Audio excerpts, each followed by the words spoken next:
Baseball is a beautiful thing. It's more beautiful in an old park. It's asymmetrical and quirky. But even in a dome with artificial turf, it's beautiful. The way the field fans out, the choreography of the sport, the pace and rhythm of it, the fact that that pace and rhythm allows for conversation and reflection and opinion and comparison. In right field, the crowd is tormenting Strawberries, singing, Darryl, Darryl. Little roller up along first, behind the man. It gets through Buckner. Here comes Knight, and the Mets win. And there's a fly ball deep to left. It's on its way. There it goes. And the Yankees are going to the World Series. Aaron Boone. Ground ball stabbed by Folk. He has it. He underhands to first for the first time in 86 years. The Red Sox have won baseball world championship. Can you believe it? It's a pastime, something you do. It's entertainment, something you watch. And it's a shared experience, something you talk about and read about. But you can apply those same three criteria to other things. What makes baseball special is that it's the best game that's ever been devised. Smith corks one into right down the line. It may go. Go crazy, folks. Go crazy. Sure as God made green apples, someday the Chicago Cubs are going to be in the World Series. A little bouncer slowly toward Bryant. He will glove it in front of Rizzo. It's in time. And the Chicago Cubs win the World Series. Cubs win. What a lucky break. The good Lord wants the Cubs to win. How can you not be romantic about baseball? There's a very peaceful thing. It was created and played in pastures and meadows. There's grass, there's outdoors, there's everything that people thought was American and feel about America. You get in a ballpark, and it's the wonder of walking through that dark tunnel and seeing a huge open space where men play the little boy's game.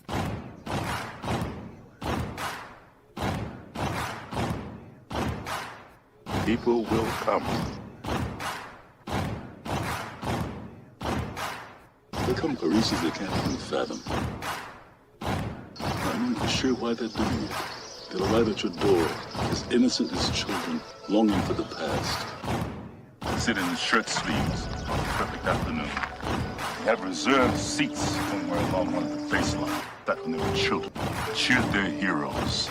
It'll be as if they'd dipped themselves in magic waters. The memories will be so thick that I've brushed them away from their faces. People will come. The one constant through all the years has been baseball. America has rolled by like an army of steamrollers. been erased like a blackboard. Rebuilt and erased again. Baseball to mark the time. This field, this game, it's a part of our past.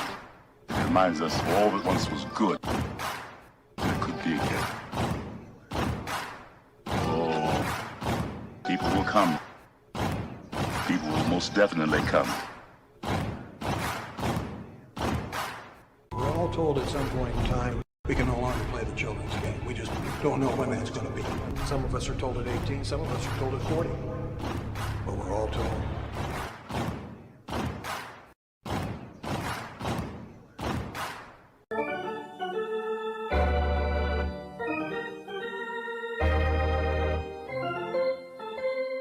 I believe in the Church of Baseball. I've tried all the major religions and most of the minor ones. I know things. For instance, there are 108 beads in a Catholic rosary and there are 108 stitches in a baseball. I prefer metaphysics to theology. You see, there's no guilt in baseball, and it's never boring. It's a long season and you gotta trust it. I've tried them all, I really have.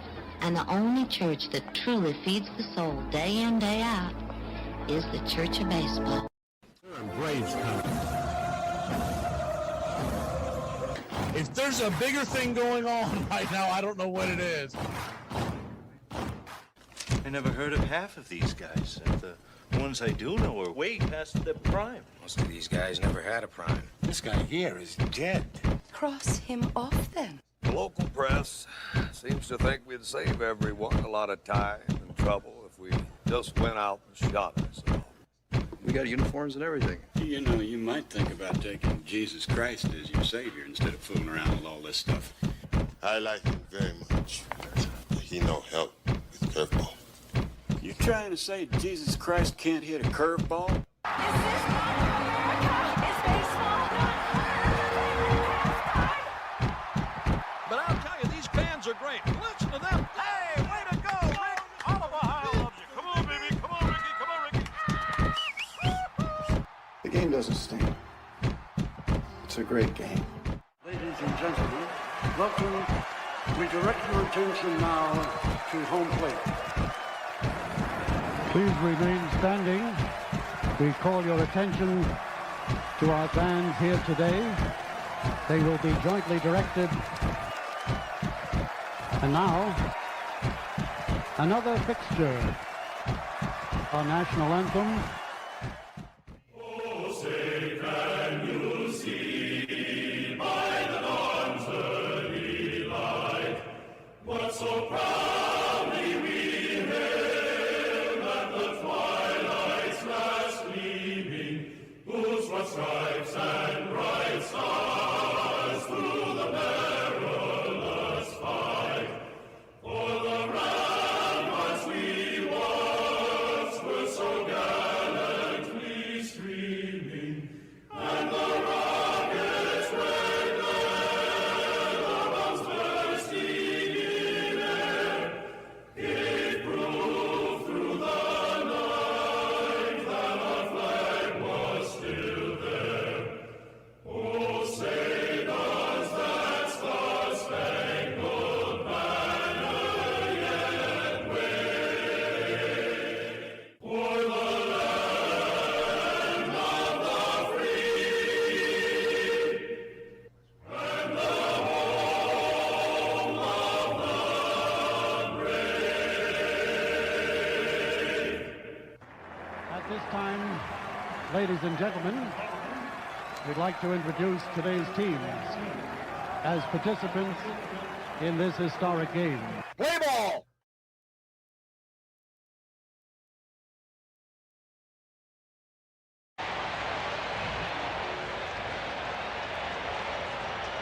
Brooklyn, 1846. In our sundown perambulations of late, through the outer parts of Brooklyn, we have observed several parties of youngsters playing base, a certain game of ball. Let us go forth a while and get better air in our lungs.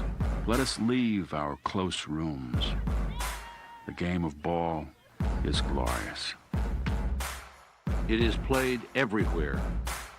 in parks and playgrounds and prison yards, in back alleys and farmers' fields, by small boys and old men, raw amateurs and millionaire professionals. It is a leisurely game that demands blinding speed. The only game in which the defense has the ball. It follows the season, the fond expectancy of springtime and ending with the hard facts of autumn. Because we've been playing it fundamentally the same way for so long, the way that we can find the benchmarks that cross generations and cross decades is to be able to use these statistics as if they were labels. They aren't numbers. 300 hitter is not a number. The 300 hitter is a tag that means something today, as it did in 1930, as it did in 1890. I can make that comparison with my father, who could have made it with his father, that common language. It's our game, America's game. We'd spit tobacco juice on a spike wound, rub dirt in it, and get out there and play. Baseball's a gentleman's sport. Sportsmanship spoke from the heart of America. It is a haunted game in which every player is measured against the ghosts of all who have gone before. Most of all, it is about time and timelessness, speed and grace, failure and loss, imperishable hope and coming home. Somebody sat down and said, hey, it ought to be 90 feet. If it were 88 feet, the game would be very different. Think of the double plays. If it were 94 feet, batting averages would drop remarkably. 90 feet, that was a pick from heaven.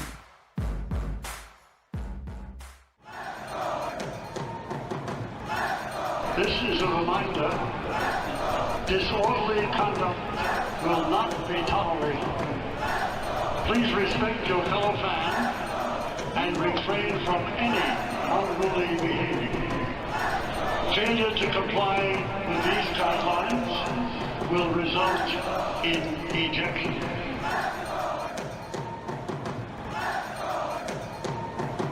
Baseball serves the same purpose as a revolution in Central America or a thunderstorm on a hot day. A tonic, an exercise. So long as it remains our national game, America will abide no monarchy, and anarchy will be too slow.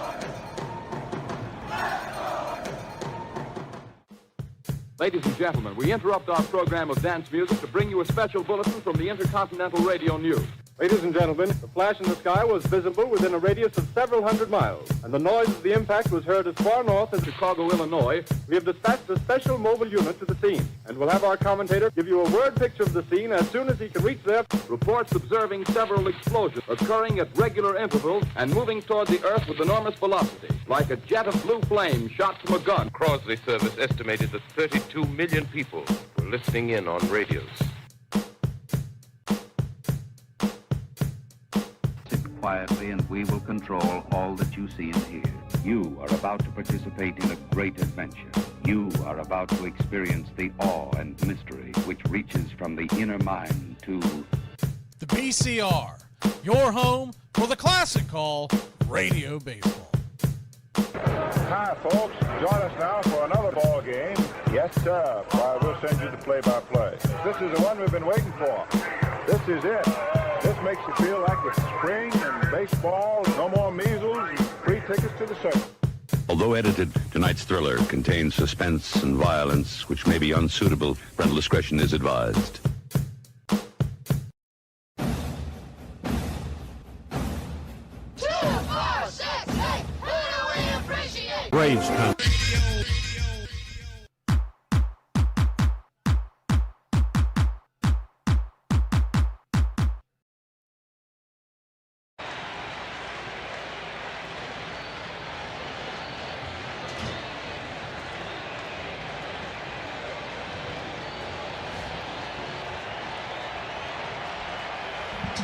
Welcome in, y'all. As soon as 3D kicks in, we will kick it in, and we'll be ready for pitch-by-pitch, play-by-play of the White Sox versus Baltimore Orioles. Excited about this. We haven't called the Orioles game yet. We've only seen the White Sox a couple of times.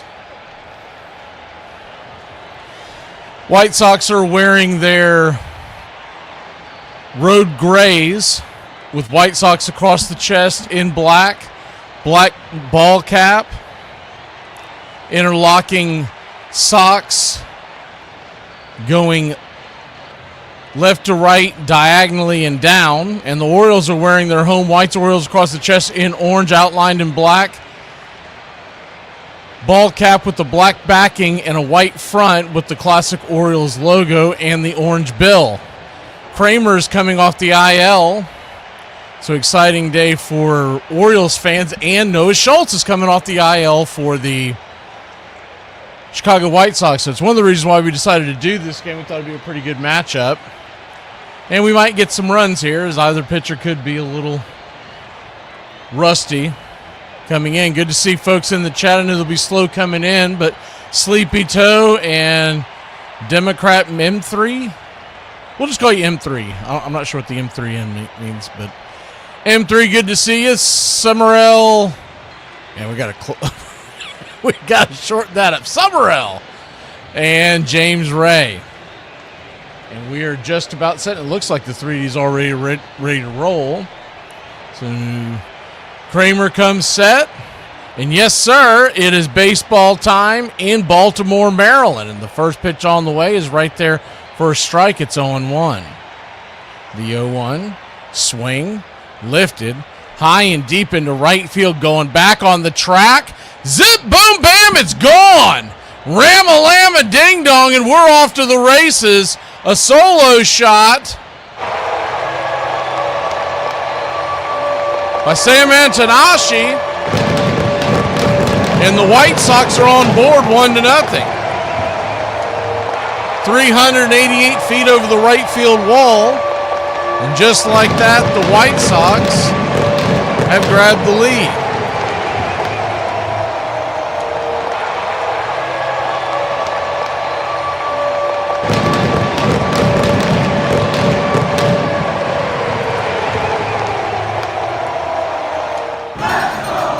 First pitch right there for a strike as we start off the at-bat with Vargas.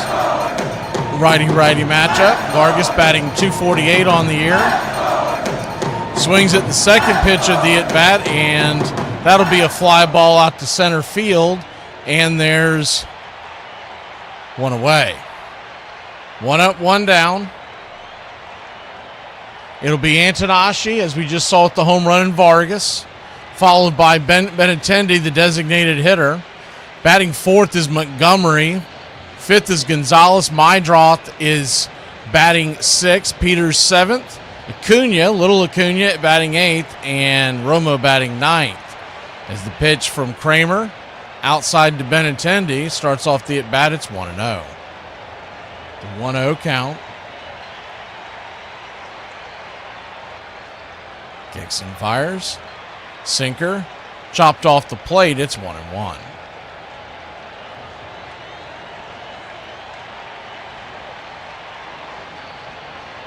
The 1-1 count.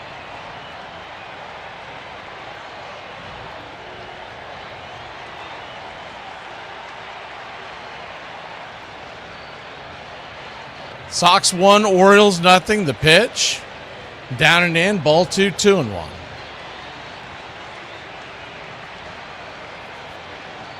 Infield playing back and to the right.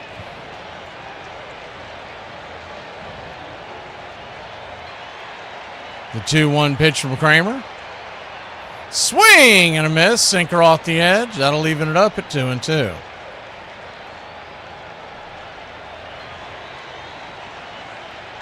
Just getting going here. Top of the first inning. 1-0 Chicago. The 2-2 pitch. Kramer delivers, and splitter upstairs. Looked like it hit the strike zone, and they are going to challenge it. So we'll wait for that to come through one way or the other. And it barely touched the zone, but it got it, so it'll be overturned. And that'll be a backwards K in your scorecard. Strikeout number 1 for Dean Kramer.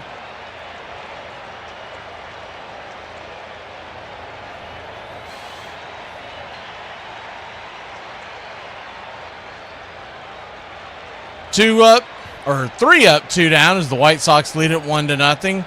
Braden Montgomery, the rookie, standing in. First pitch is a curveball upstairs. 0-1. Righty-lefty matchup.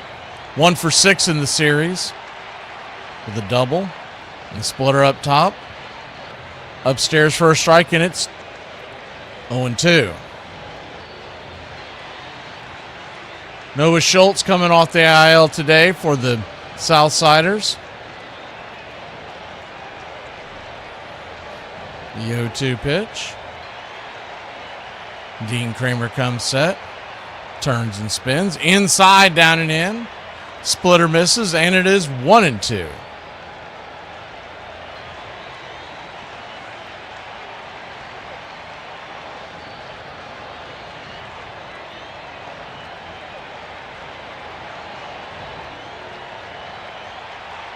The 1-2 from Kramer. Swing and a miss, strike 3. Pulled the string on that splitter, and that'll end the inning. So we'll be back in a flash. The Orioles grab the bats when we return. Chicago leads it 1-0. What year do you have to be born in to be considered old? I feel like 1990. The he just say 1990. I know his little mother didn't say 1990. Old? These ain't even old, man. I'm in my prime. What do you mean 1990s is old? What is the meaning of bucket list? Two interesting things about that saying, bucket list, is its meaning and where it comes from. Its meaning is to have a list of things to experience and to do before you die. But another interesting thing about the term bucket list is where it comes from.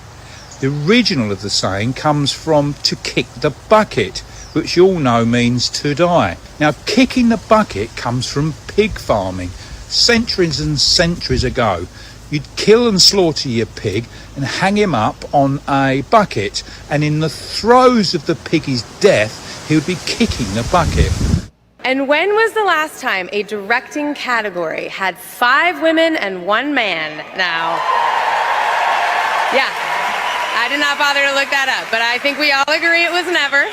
All right, the Emmy goes to Philip Barantini.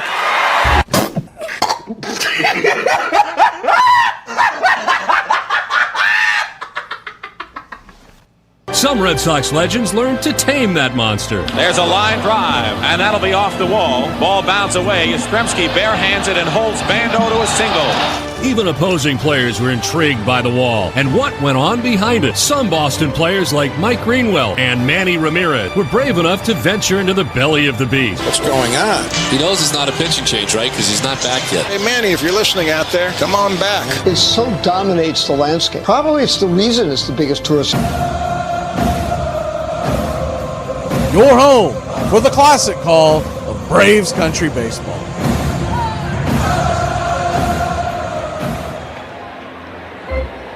Welcome back. First pitch on the way to Gunnar Henderson. Misses for a ball from the left-hander Schultz.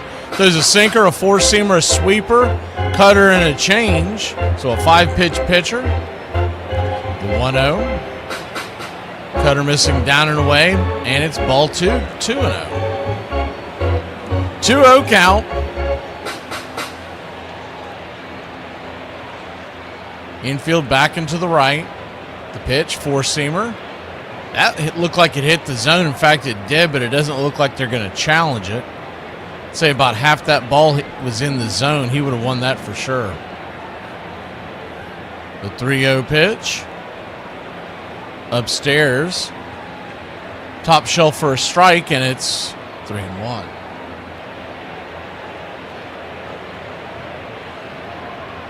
Three-one count.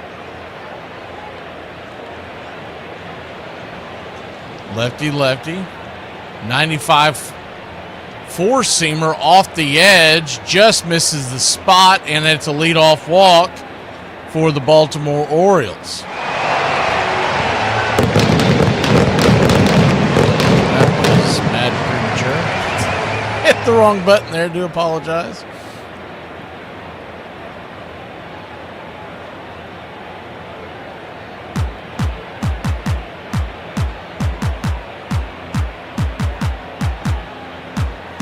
First pitch to Adley Rutschman. Right there for a strike. It's 0-1.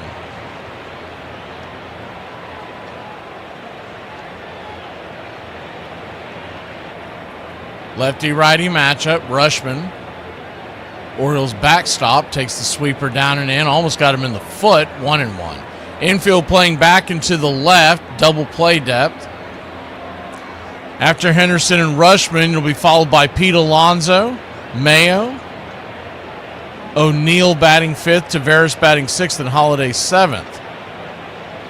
As the sinkers fouled off the hands. 1-2. Batting 8th, Holiday, and 9th is Alexander.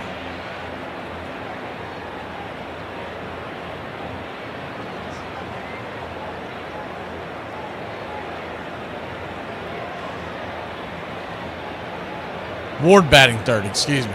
I knew I'd missed something there. So Ward, then Alonso, and a Mayo as the 1-2 chopped off the plate. Now they're going to say he went around. I guess he just came in and out of the glove of the catcher for the White Sox, Romo. And there's one down. So 1 strikeout for Schultz. Kramer with 2, if anybody.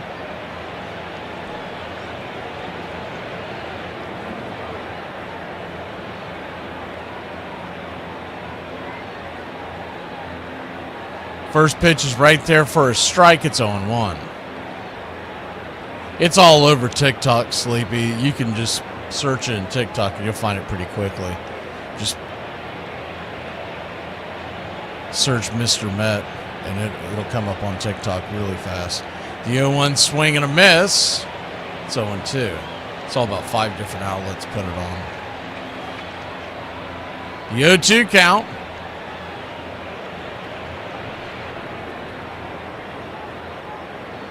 Dixon brings it. Swing. Chopper over towards third. Be a 5-3 put out.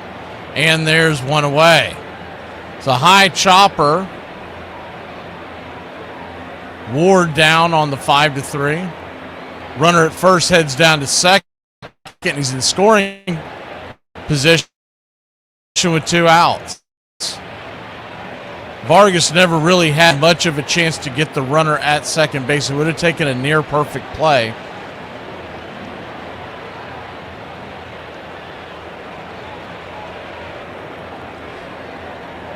Well, I mean, honestly, that's why he's a mascot, right? He doesn't have to really know the setting. He's just there to entertain. I think that foolish baseball is foolish because they're making a big deal about nothing, to be honest with you. Lefty-righty matchup. Pete Alonso, the batter, but that's how they get their clicks, so I get it. Time is called.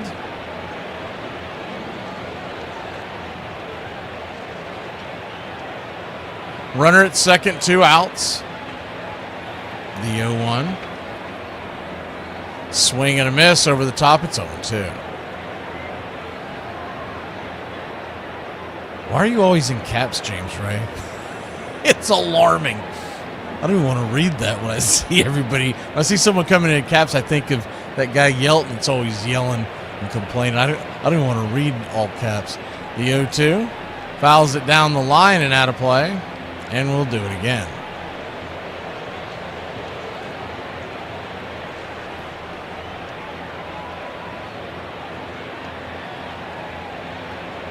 Schultz looking back the runner. The swing and a miss changeup, and that's strike 3. We'll head to the second inning. 1-0 Chicago. White Sox grab the bats when we return. America, I think they're so special renaming things for no reason. Yeah, like pavement. No, we're going to call it sidewalk, mate. Oh, look at us. We're so clever. Yeah. Actually, that does make more sense than pavement, doesn't it? It really does. I don't know, you literally walk on the side of the road. It makes perfect sense. They're still stupid, though. Yeah, they are. Oh, we're going to call chips fries.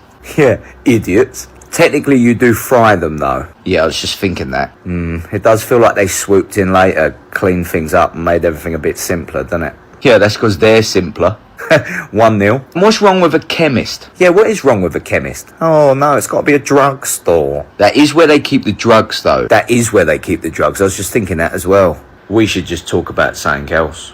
Pete, this is the show. We're going to have you sign the hit king. Nolan, we're going to have you sign the no-hit king. Mr. Nolan Ryan, come on up. It was the fifth game of the playoffs, and I was pitching that day, and I went down and take batting practice. Pete was down there, and I got in the cage and took my swings, and when I was walking out, he goes, "Hey, Nolan." I go, "Yeah, Pete." He says, "I wish you'd get that curveball of yours over just one time." And I go, "Yeah, why is that, Pete?" And he says, "Because I'm going to hit it off your blanking forehead." I thought, well, we'll see about that. So the first two times up in the game, I got him out on fastballs. Third time up, I figured now's the time to throw my curveball. And as soon as I released it and he read curveball, his eyes lit up like stars. And he hit the most vicious line drive that would have hit me right in the face if I hadn't got my glove up. It hit off the heel, my glove fell down. I picked it up and threw him out, and he was running to first base pointing at me the whole time. Do you remember that story the same way he told it? Yes. You know, I don't have as many records as him. How many records he got? 51. 51?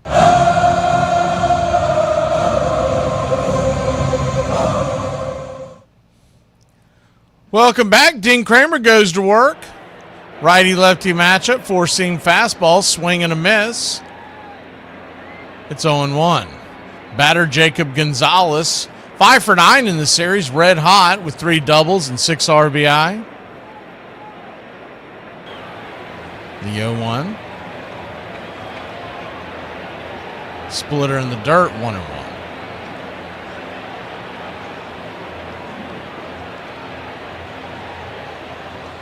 Yet, you know, Sleepy, I honestly think a lot of that has to do with the 1-1 pitch. Swing, chopper, down the first base line, corralled over there by Mayo. He'll step on the bag and there's one away.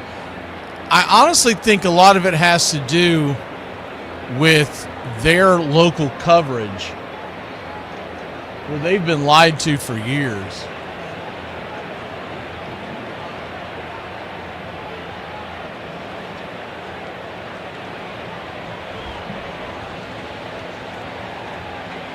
And I don't know if some of it's political and some of it may actually be they don't want they don't want their people to go spend their tourist dollars over here.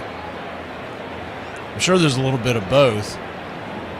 Righty-righty matchup. First pitch on the way is upstairs for a strike. It's 0-1. I also feel like there's always going to be some jealousy on their behalf, and so putting us down is going to be just natural.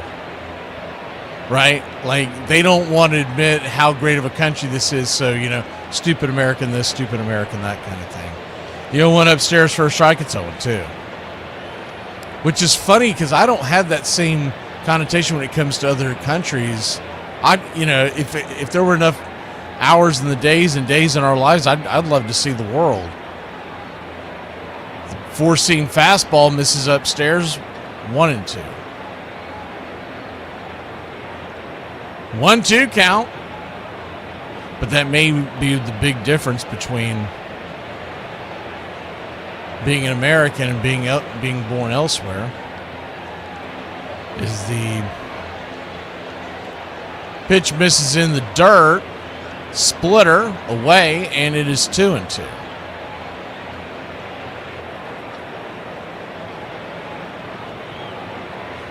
The 2-2 pitch turns and kicks, swing and a miss, strike 3. Blew it right by him, and there's 2 down.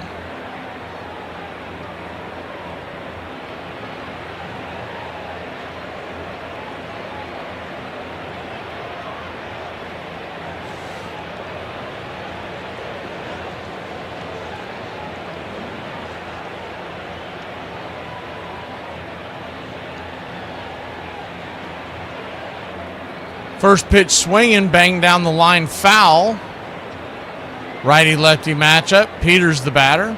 Center fielder for the White Sox. It's 0-1. White Sox lead it 1-0.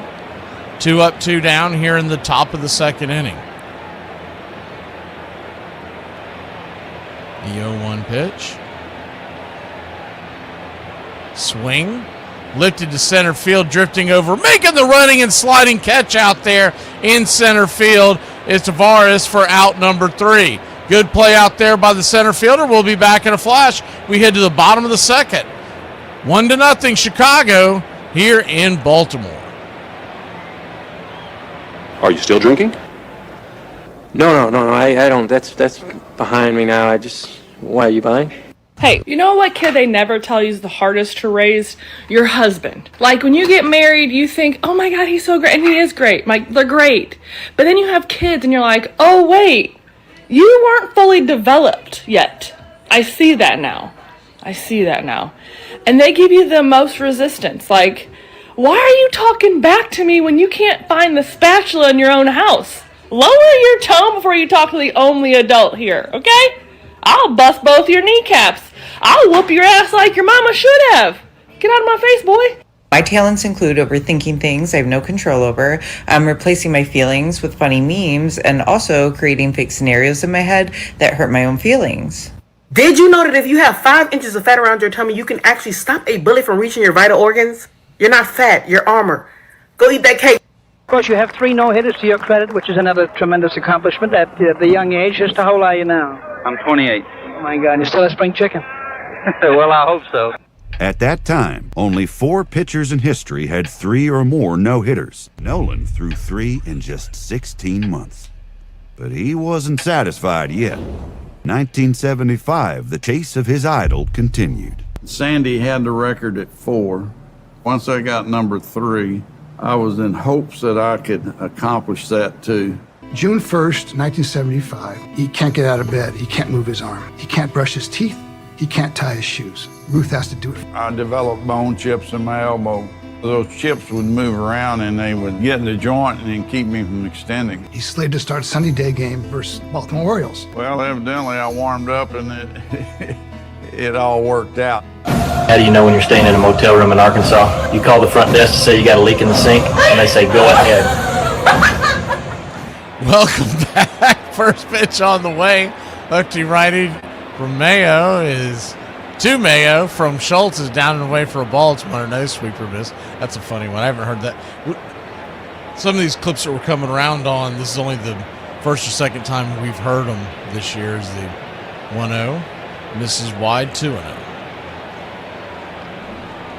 We've got, I think, 1,300 different clips that play. So essentially, we're hitting to where by next year we're going to have at least 1,500. Because I'm planning on doing at least 200 in the offseason, which means you'll rarely hear a clip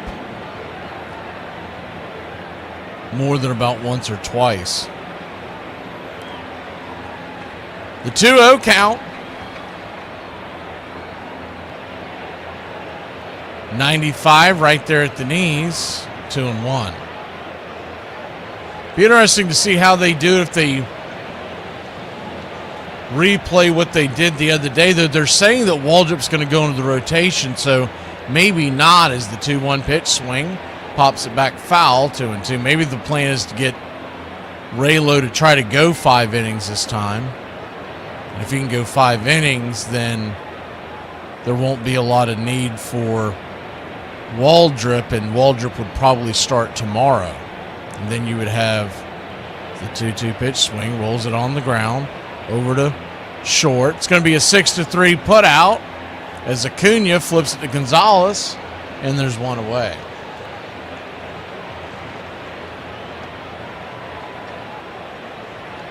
I would honestly prefer that Bryce Elder pitch tomorrow because it would keep him on 4 days rest. And he pitches so much better. Like the numbers throughout, not just this year, but his career, it's deafening how much better he pitches on 4 days rest. I'd rather just keep him on 4 days rest the rest of the season. Tyler O'Neill's the batter, takes the first pitch for a ball, 1-0, and the 1-0 drops it in there for a strike, 1-1.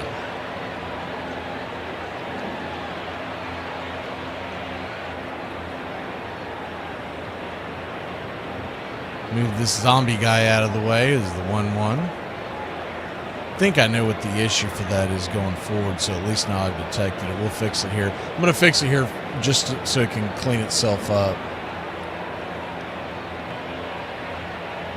The 1-2 count.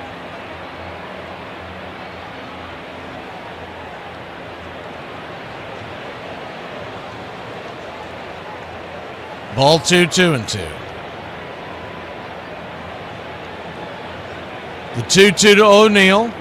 Infield back into the left. Pitch down and in. And it's a full count.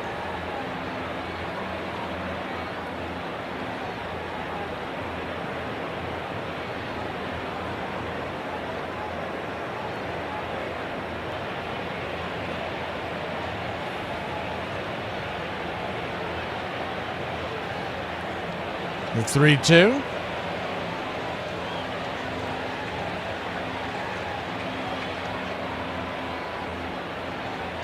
Chop down the line, third base side towards the third base dugout, and we'll do it again. Sox 1, Orioles nothing, bottom of the second inning.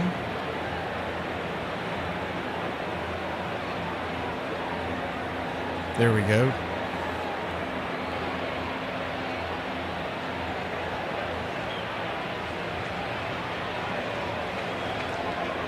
Payoff pitch is bang back foul once again. And we'll do it again. Good to see you, Randy.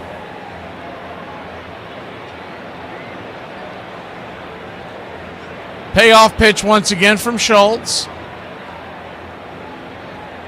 Kicks and fires. Down and in, ball 4. So he'll head on down to first. 1 on, 1 out.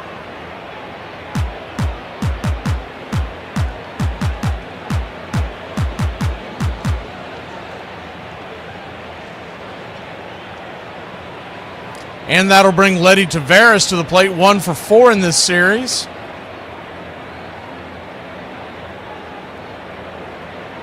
Taveras batting .247 with the .681 OPS. He shows bunt, and I guess he pulls it back in time because they looked down the first base line, said he didn't go around. It's 1-0. Kind of fortuitous call there for Taveras. I'm sorry, but when a guy shows bunt, he starts running towards the base. It's too late, in my opinion. I'm calling that a strike every time. This is the 1-0. Sweeper misses, ball 2-2-0. If you start your bunt motion and you're chasing the ball and you pull it up as you're running towards first, I'm sorry, but that's an offer. The 2-0 count, swing and a miss, over the top, 2-1. Sox 1, Orioles nothing. Pretty cool things happen on this date in history that we'll get into in a second. A couple things for the Chicago White Sox. The 2-1 pitch. Swing, chops it over to third. It's going to be a 5, 4, 3, inning-ending, rally-killing double play. We'll head to the top of the third. The White Sox will grab the sticks when we return, leading 1-0. Knock, knock. Who's there? Lane Kiffin. Lane Kiffin who? Exactly. That guy and LSU. How are people affording life right now? We not. That's what's up. We just out here bobbing and weaving bill collectors trying to make it to next payday. We listen and we don't judge. When I was younger, I shoved a hot dog up my ass and put it right back in the fridge. Yeah, no, we're judging, pal. We're judging for sure. We're gonna judge for sure. You know, back in the day, secrets used to be a thing. I'm not sure if anybody knows about that anymore. I don't think anybody knows what a secret is. I guess we have to express. I mean, this is just keystring glizzies now, and buddy, I would absolutely smack out of you if I seen you do that. I've been in love before. It was the most amazing 3 months of my life. We got engaged, we got married, and we divorced. My ideal romantic partner is you look like Sheena Easton, you wear high heels, and lots of crimson lipstick as well. That's just a thing I like. But maybe you're ashamed of your past. I don't even care if you've been to prison. I like a man who is comfortable in his skin. I'm here to find my soulmate. Never been in love with anybody before. I don't even love my parents or any of my siblings. We never thought about fame. I think after the no-hitters, he became more famous. I think at times you like being recognized and other times you don't. You have to accept the fact that it comes with the territory.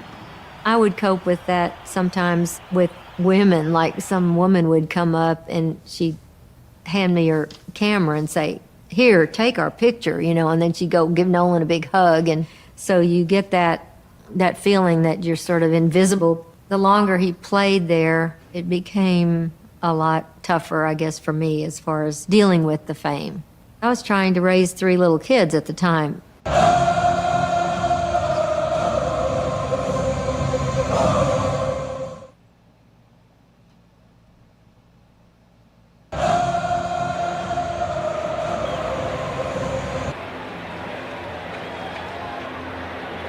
Welcome back. First pitch to start the top of the third inning to Lou Acuna. He takes it away for a ball. It's 1-0.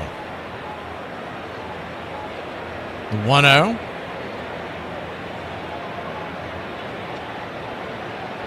Kicks and fires.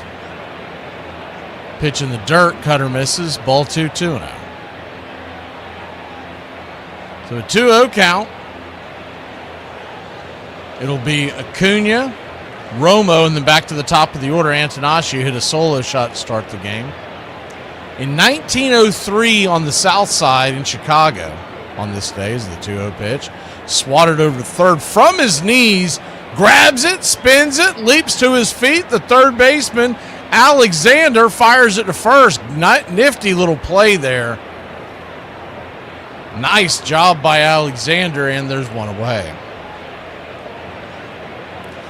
In 1903 on this date,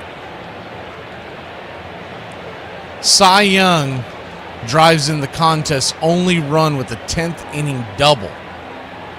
The shutout, his 4th consecutive complete game without allowing a run, is the Boston American right-hander wins that game 1-0. Now guys can't go more than 3 or 4 without hitting the showers. The first pitch misses for a ball. It's 1-0. Righty-lefty matchup. Romo, the backstop for the Chicago White Sox, takes the pitch outside. Ball 2-0. England trails the Congo in the World Cup 1-0 as they start the second half there. That would be a huge upset.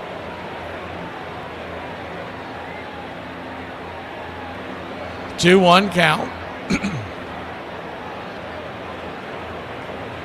Swing pops it up. Into left field, drifting over, making the easy catch is Taylor Ward, and it's out number 2.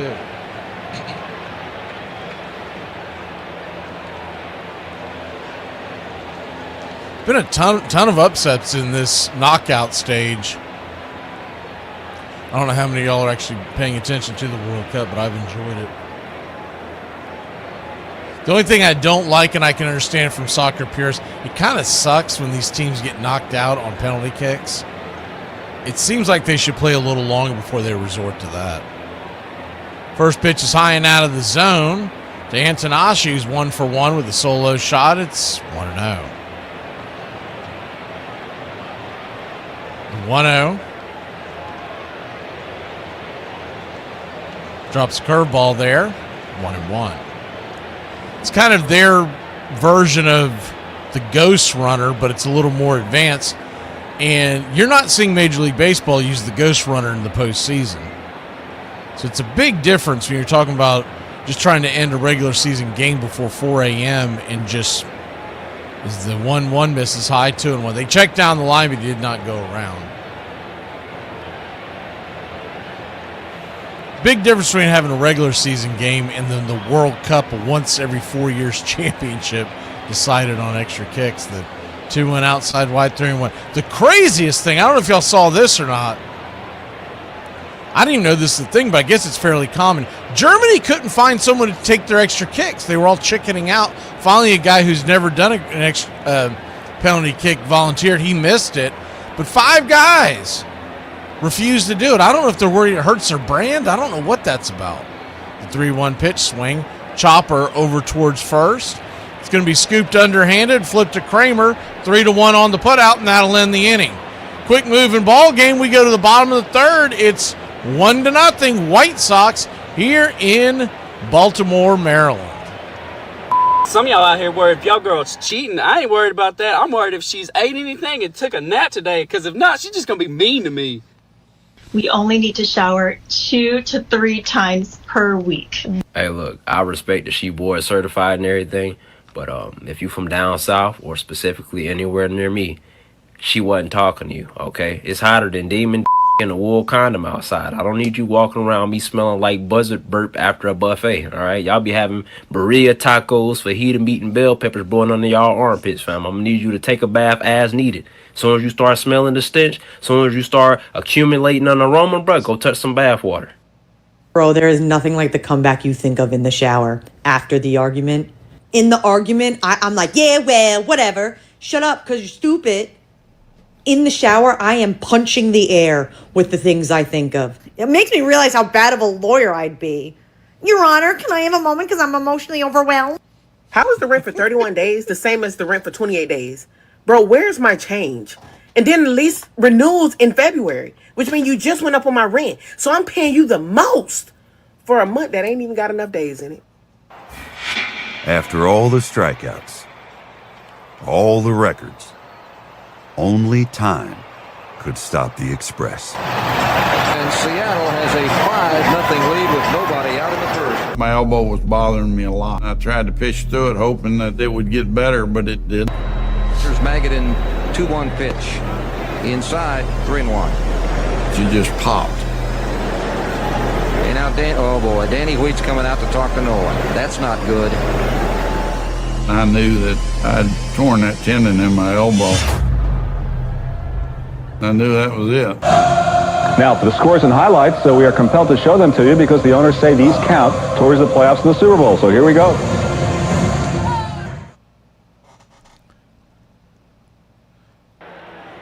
First pitch misses for a ball. Schultz versus Holiday to start the bottom of the third inning.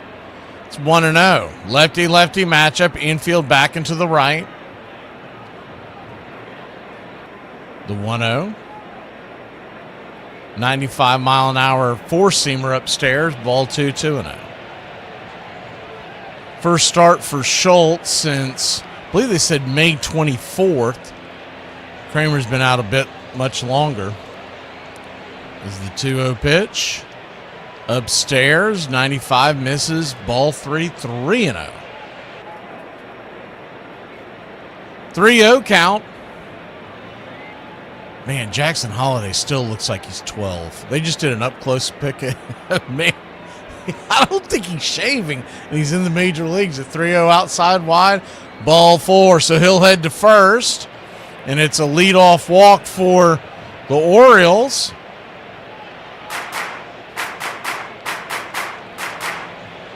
Yeah, his last start, Kramer, pitcher for the Orioles today, he has not pitched since April 18th. I knew it had been a while, so he's only had 2 starts the entire year, not counting today. Lefty-righty matchup as Schultz fires the first pitch in for a strike. Just grabs the outer edge. It's 0-1. Noah Schultz, the southpaw. Kicks and fires. Chop back foul. 0-2. Noah Schultz, 6'10", 240-pounder out of Naperville, Illinois. So he is a local kid. And he was drafted by the White Sox in the first round in 2022.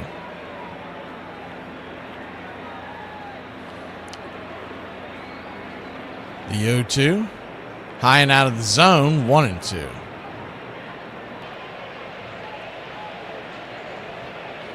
"6'10" left-hander. I mean, that's Randy Johnson big unit territory. The 1-2 count. Swing. Knocks it foul down the line. Third base side. Will do it again. Infielded double play depth. Back into the left.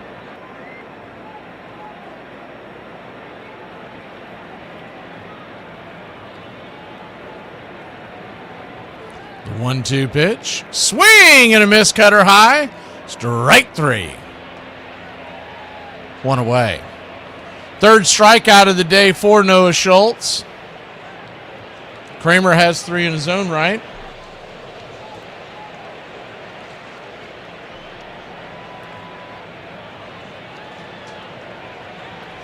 So now a double play can get him out of the inning.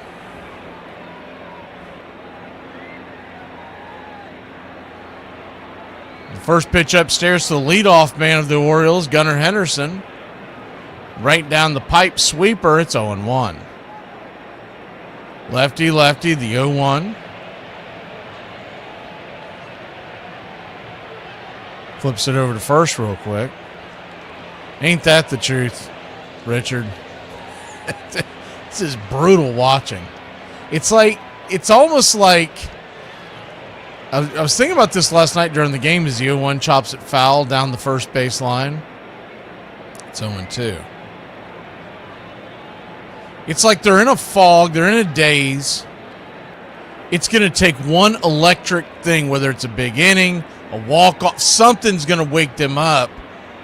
And I'm not saying that they're going to be winning at the ridiculous rate they were doing at the beginning of the year, but they're going to be playing much better baseball. The 0-2 swing, pop-up. High into center field, drifting back. Making the catch is the center fielder for the White Sox, Peters. F8 in your scorecard, and there's 2 down. And you almost wondered if it was going to happen last night when they had the late rally, but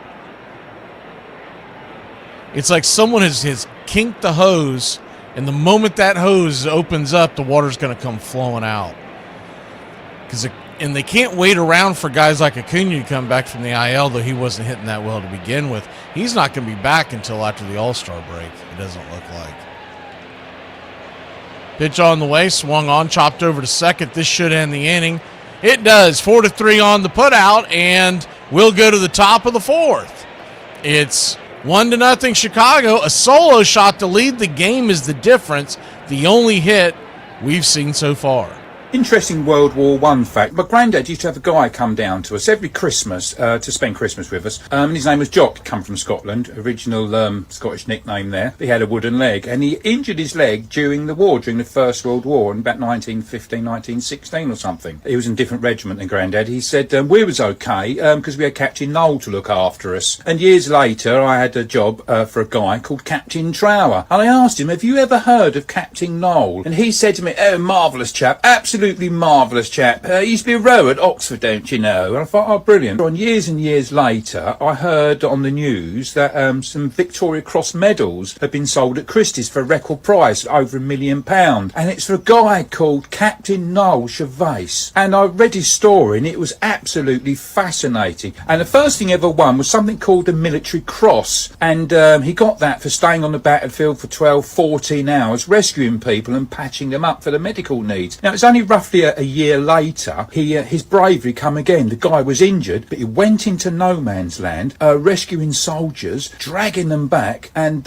patching them up. And he got a Victoria Cross from that. Anyway, not much longer after that, something like a month or so, he was at another big battle, the Battle of Passchendaele, and he was injured again. And this time he fractured his skull. But again, the guy went into no man's land, dragging guys back, patching them up, making them, trying to make them better again and rescuing them. Absolutely amazing. But a couple of days after that, he lost his own life. He was blown up again, and it said in the thing that I read that his face was so blown up it was barely recognisable. But he literally dragged himself half a mile to get help for him and the rest of the men that was lying around there. Wonderful act of bravery. So that's 2 Victoria Crosses. But something else the guy did as well. People who were suffering from shell shock, he stood up for them and helped change the laws on that.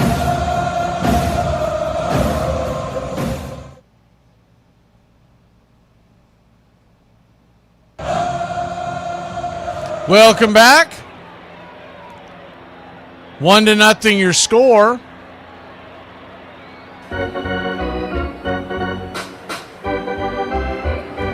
Righty-righty matchup gets us going here. Vargas the batter, first pitch. Cutter down and away. Calling it a cutter, it's really more of a slider. I don't know why that bothers me, but it does in today's game. They'll try to call a cutter a slider. I don't care how you hold the ball, it's how the ball reacts. There's a 1-0 right there on the outer edge. Two-seamer, 1-1. That's why sometimes I'll just abandon it and I'll just call it the way it should be called. Just like the sinker there that really is a two-seamer. Sinkers used to be in the 80s and 90s as the cutter upstairs. Inner cut. Inside for a strike, 1-2. They used to truly sink. Not quite splitting action, which a splitter really is just a faster version of a changeup, but they used to actually sink. Now anything with any kind of two-seam type movement they call a sinker, the 1-2. Splitter down and away, it's 2-2.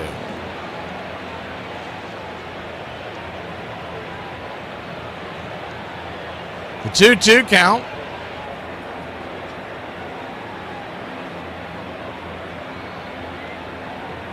Pops it up. High into center field. Pretty deep, but playable. Underneath it, making the catch is Tavares, and there's one away.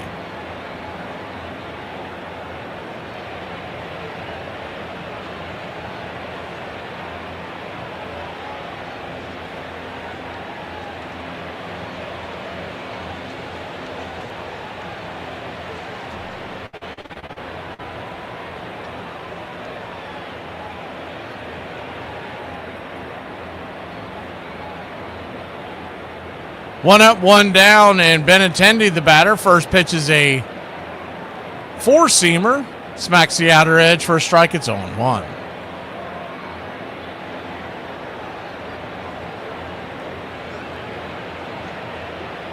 The 0-1 misses 1-1.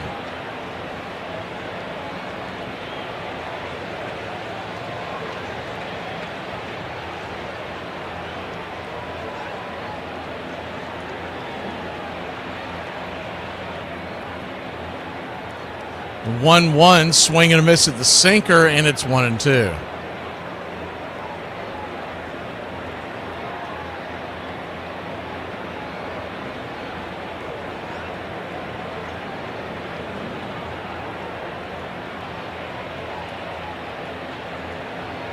One-two pitch, punches the sinker over the third base side, out of play, and we'll do it again.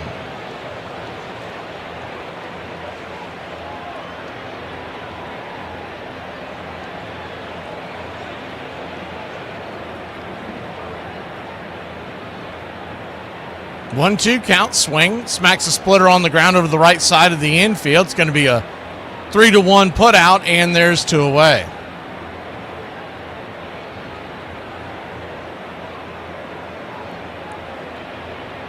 Two up, two down.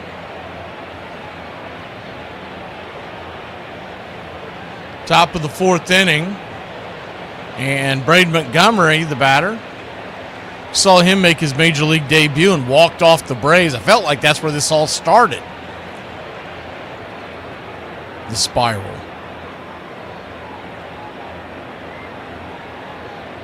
First pitch upstairs, misses high and out of the zone. It's 1-0.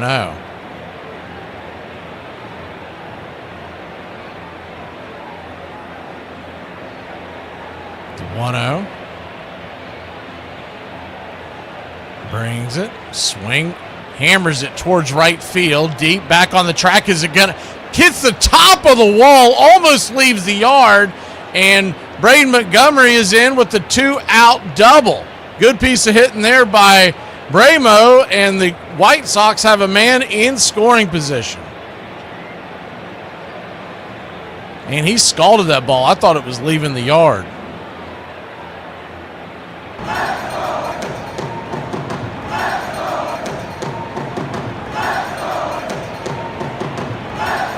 Welcome in, Tammy Sides. Man, it hit the very top of that wall. I have to see that again. So it hit the very top of that wall. I don't know where the cutoff is here because it's not defined by a color stripe. Normally there is a color stripe. It's a faded, like almost like an army green that is the top of the wall, but then also there's a tarp that's over that. and it hit the very top, the corner, and then bounced back into play. So I'm assuming that's in play in the double stand, but they are taking a look at it to see if that might be a home run. You would think there would be more of a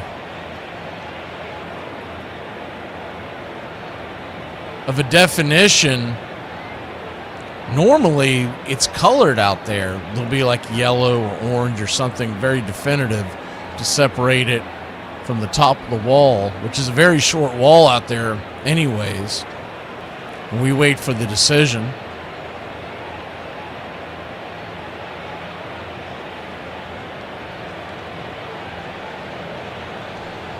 Atlanta Braves tonight. We'll see 7 o'clock, 7:15 first pitch. And Raylo's getting the ball tonight as we wait for this call to come through. I would hope the Braves offense has a little more giddy up, but these teams, and until they fix it, I haven't seen any information as far as it changing for the Cardinals. But what these teams have been doing is they've been opening with the left-handed pitcher to get through the top of your lineup to start the game, and then they go to the right-hander. I mean, isn't the easiest option to fix this is to put right-handers at the top of the damn lineup to start the game and see how long that reliever can go? Still waiting for the umpire review, man. This is taking a while.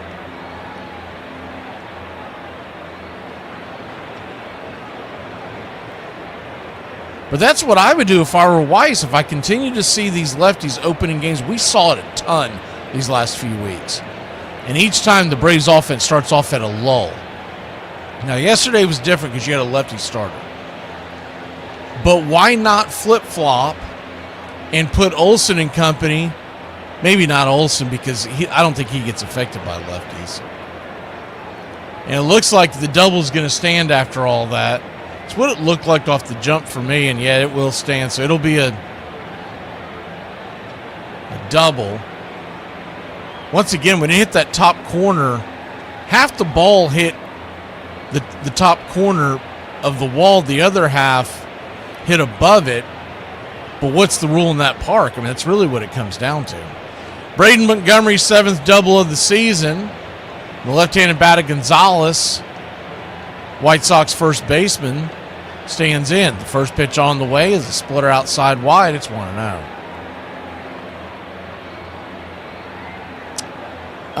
Florida, it'll be in the 90s today, Garrett. I haven't checked the actual weather report. But it's been solid in the 90s, but Florida 90s is hotter than anywhere else you can think of. Is the 1-0 misses. Ball 2-2. I can check it real quick, though.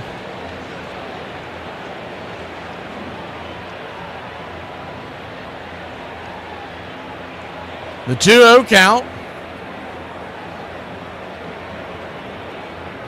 Outer edge. Ball 3, 3-0. So, yeah, it's going to get into the low 90s today, which will feel... Let's see what they say, the heat index. The heat index right now, sitting at just 87, feels like 97. So there you go. The 3-0 fouls a straight back through. I've lived all over, and anyone that thinks the humidity is anywhere close to Florida, they don't know. You tell me you live by the equator, I'll buy it. The 3-1 pitch. Outside wide, ball 4. So he'll head to first.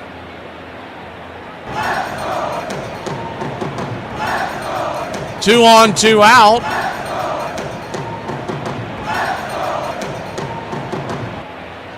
Chase Mydroth will come to the plate.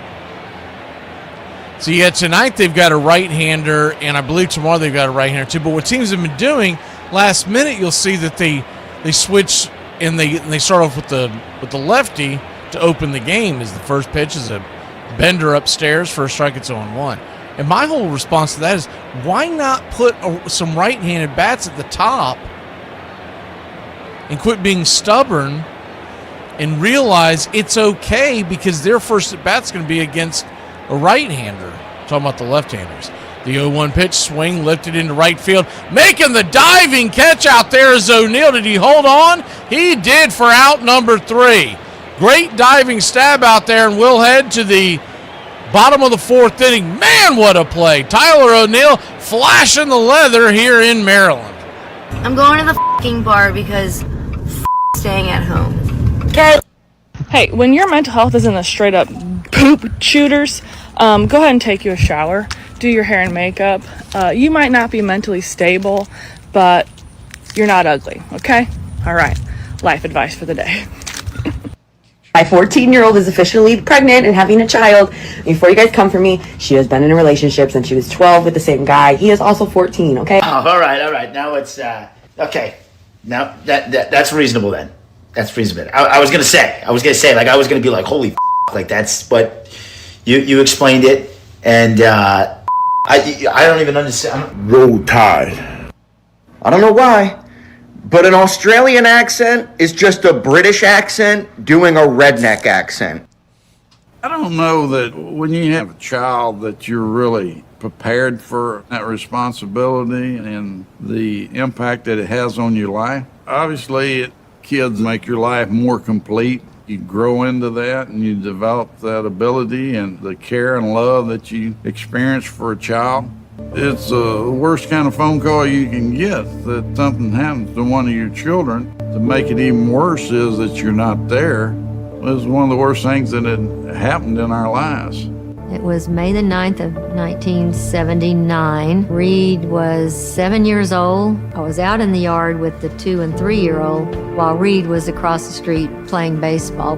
Kids were teasing him about his little baseball shirt. They were going to take his shirt away. And so he was running back to our yard. Of course, he didn't look, and this girl turned the corner, and he ran out in the street right when she turned into the neighborhood and knocked him up in the air. Don't ever open the door for the police. If it's important, they'll kick it down, okay?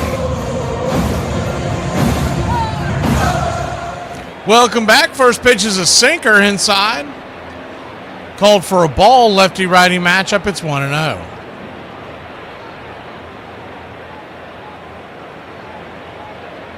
The 1-0. Swing and a miss up top. 1-1.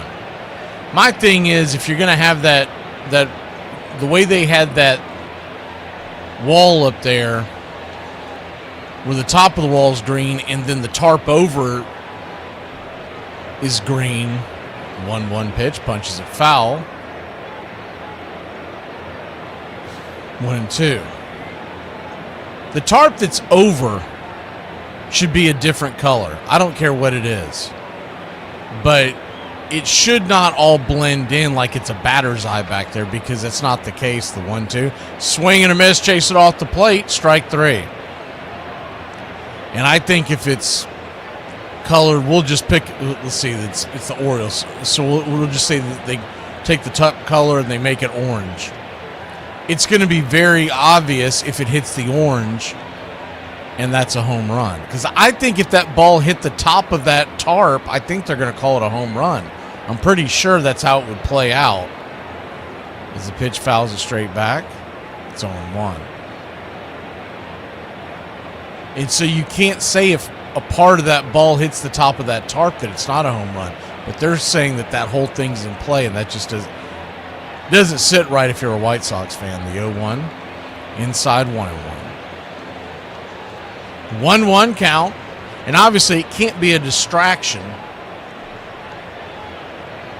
but it's not in the batter's eye. The batter's eye is to the far left of that. The 1-1 pitch, outer edge, 1-2. Even if you made it like an off-white, something that's definite between the green, the dark green, it's almost like an army green, and the top, but you can't have the same color. That's ridiculous. The 1-2. 2-2. So a 2-2 count. All the money that's spent to build these ballparks, you're not going to convince me that they were caught. It was a cost-saving expense to make sure it was all one color, because they all went to Home Depot one day. It was all on sale. The 2-2 goes around. Full count.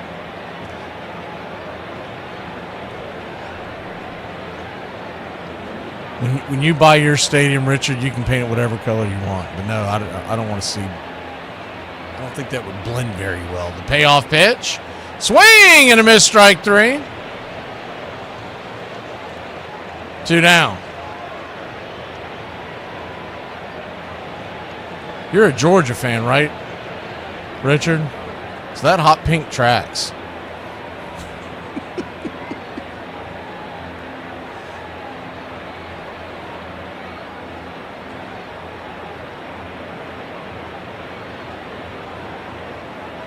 Mayo, the batter, lefty-righty matchup. First pitch, 97 four-seamer upstairs. Fouls it straight back. It's 0-1.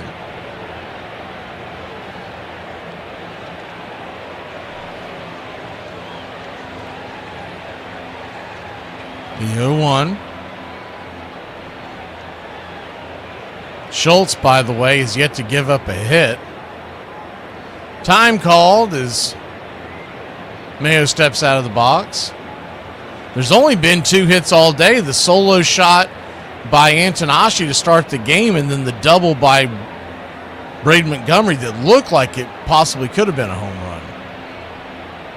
The 0-2 pitch, swing, hammers it down the line, foul. They're getting some good swings. They just haven't gotten them in play yet.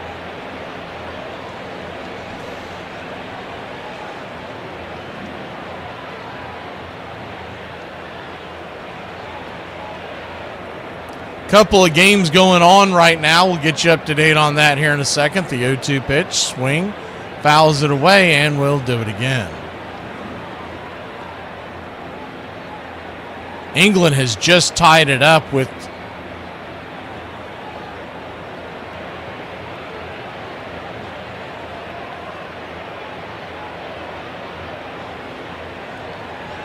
the 0-2 pitch, swing, bangs it foul.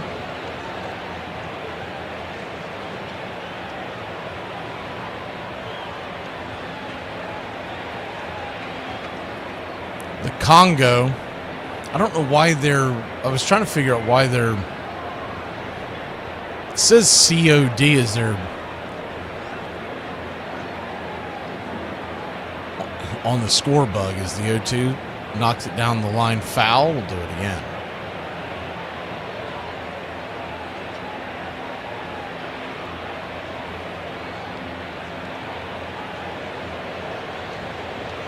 Democratic Republic of Congo is somehow COD on the Fox score bug. If you can make that make sense.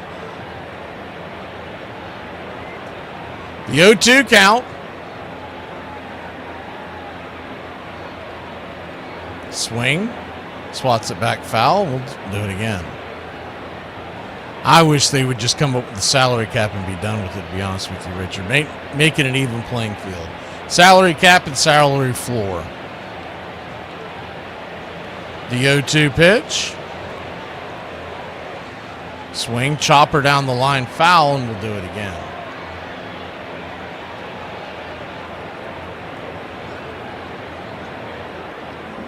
White Sox lead at 1-0, bottom of the 4th inning.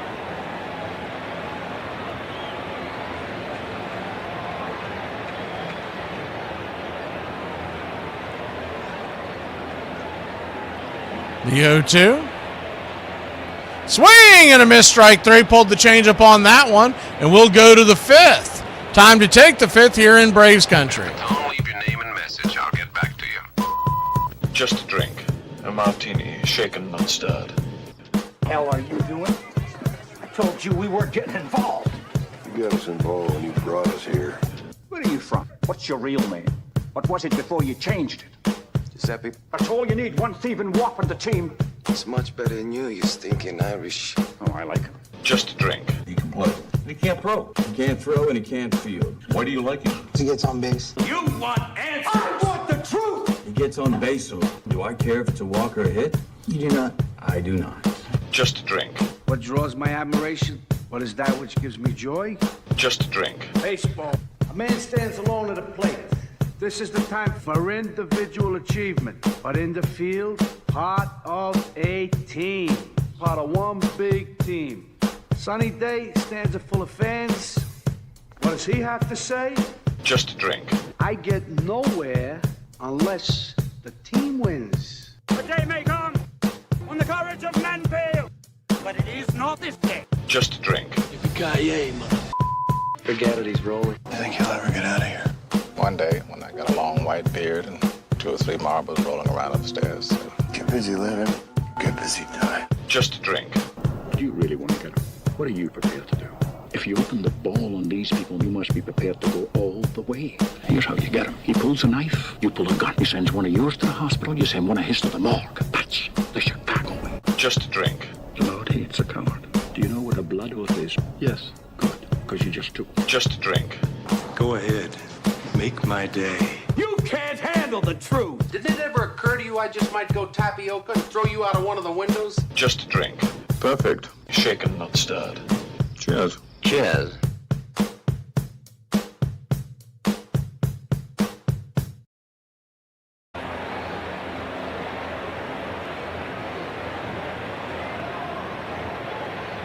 Welcome back.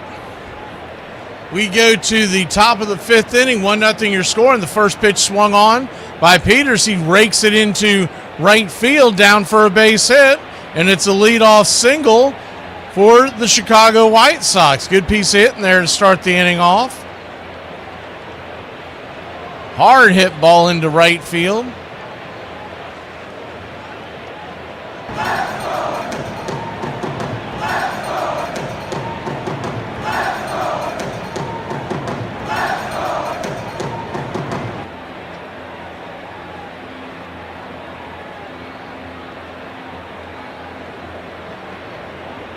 First pitch to Acuna is bunted, and back to the pitcher. He fires it to second base. He will get the lead runner by about, we'll say, the equivalent of a quarter step as he slid into the base. So I've always said this, and I'll say it again. If you're watching this and you're following it at home, and you see that play, and someone's eventually going to get their head out of the rear and do it, the third baseman was covering that bunt. He was nowhere near the bag. If the runner, as opposed to sliding, just runs through the base, he's going to be safe, and then he's just got to beat the third baseman back to third, and there's no way the third baseman is going to be able to turn around and beat him. And as opposed to having a runner at first with one out, you're going to have runners on the corners, bare minimum, with nobody out. Righty-lefty matchup. First pitch outside wide to Romo. It's 1-0. But he's sliding, and as he's sliding, the second baseman is stretched. So he's not gonna be able to do anything there. He's gonna turn around and look for someone to be covering third. And the third baseman was running in to cover that bunt. He was nowhere near the base. The 1-0 fouled away, sinker, 1-1. So 1-1 count.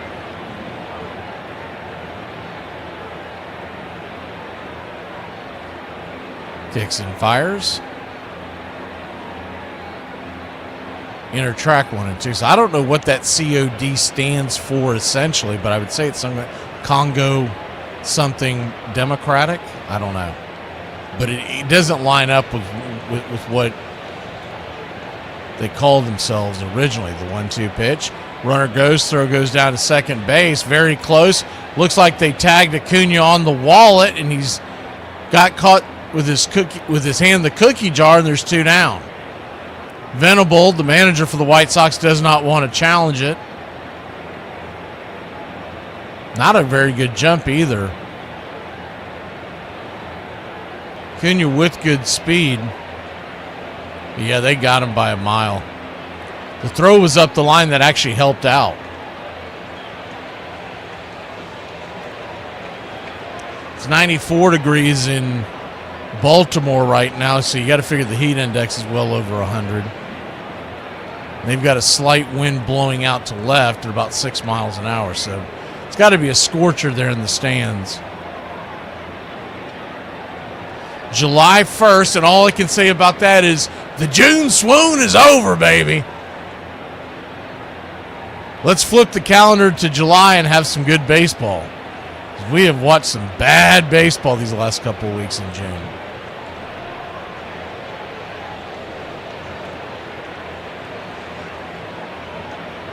Kramer versus Romo. Pitch foul back. 2-2 once again. This will be the 7th pitch of the at-bat.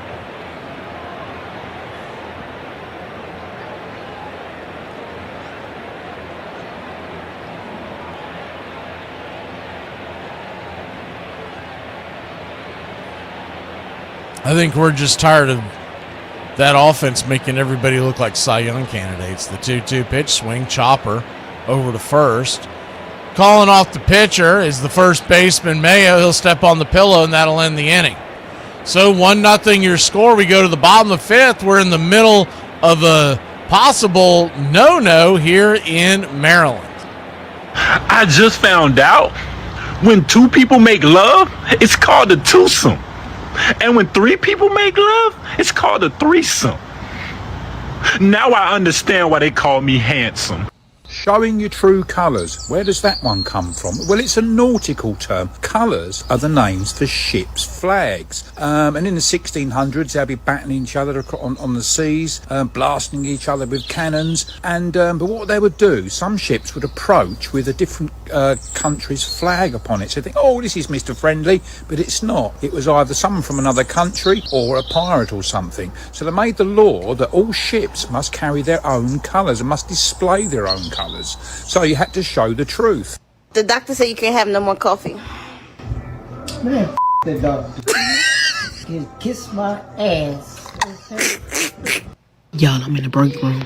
I'm trying to help my coworker find a hot pocket that I ate this morning, but he real mad. I'm scared to tell him I hate it. I need every guy that drinks beer to chime in on this one. What's an acceptable amount to drink a day? But not all the changes Yaki made to Fenway Park were structural. Yaki also hired 2 men who would give Fenway its distinct personality. He brought organist John Kiley on board in 1953. And 14 years later, he hired Sherm Feller and his unmistakable voice to be the public address announcer for the Fens. Good afternoon, ladies and gentlemen. Welcome to Fenway Park. I mean, they had Sherm Feller was the PA announcer who would do things like now hitting for Texas number O, correction, number 0, Al Oliver. One of the finest defensive outfielders in the American League. Number 24, Dwight Evans. He was part of the legend. Thank you for hyping and subscribing to BCR, your home for radio baseball.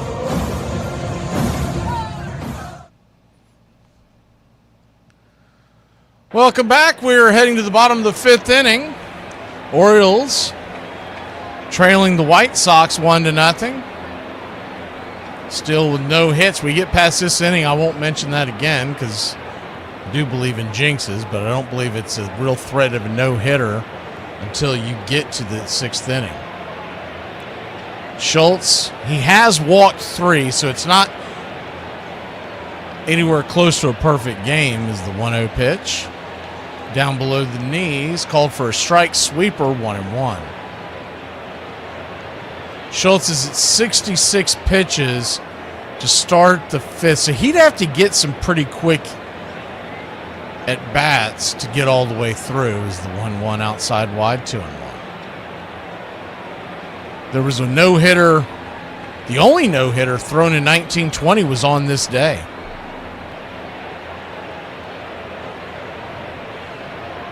The 2-1 pitch, swing, bangs it high and deep, and that should get us off the no-hit watch, and it is a solo shot for Tyler O'Neill. 109 miles an hour off the bat, 430 feet. And it's 1-1.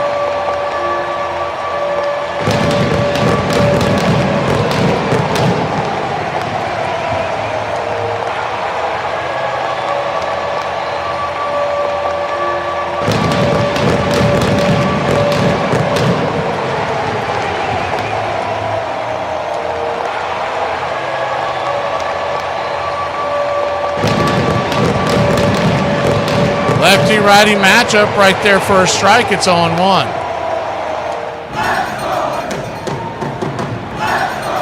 The 0-1. Misses outside cutter.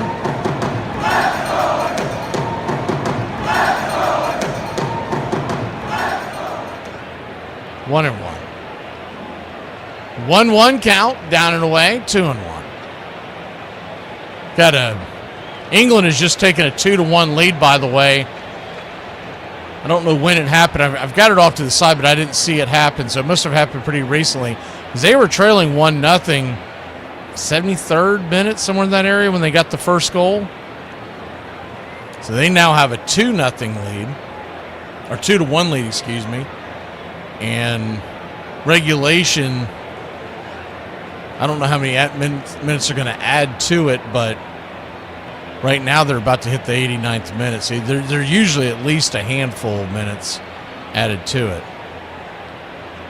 2-2 fouled back. We'll do it again.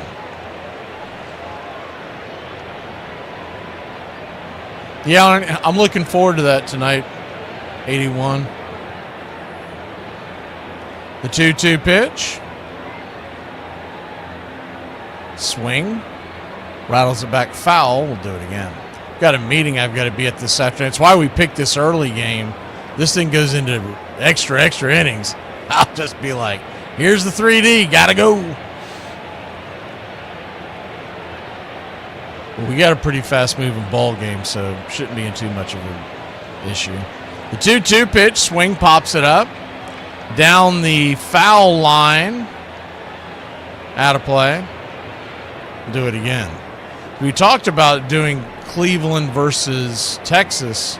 They were starting about a half hour later, and my meeting is at 4 o'clock. So it's one of those things where you're like, man, that'd be the one time that a game actually lasted 3 hours. But Major League Baseball doesn't tend to last that long anymore, but you never know. The 2-2. Swing and a miss, strike three, and there's one down.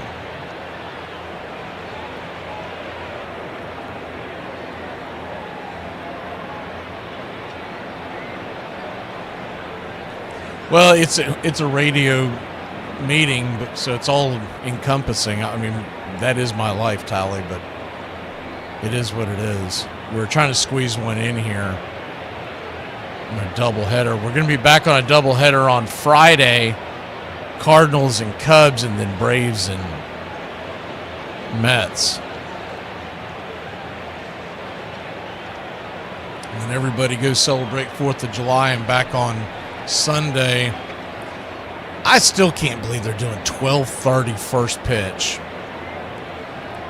on July 5th.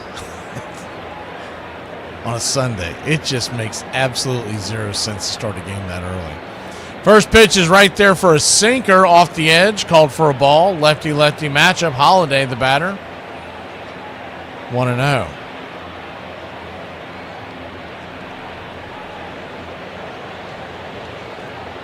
The 1-0.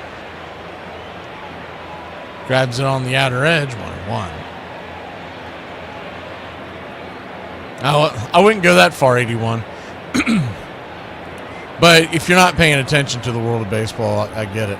The 1-1 pitch, outside wide, 2-1. That fight last night was hilarious.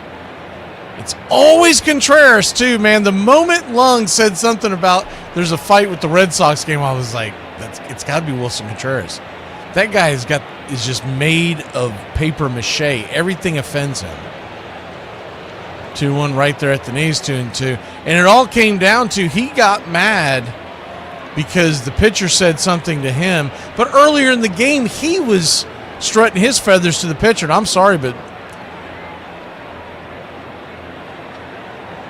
all of that to me has been left, you don't like someone flaunting in the game now. We're going to have to do a complete reverse because they've allowed it for too many years now where they're all doing it. The 2-2. Sweeper misses, full count.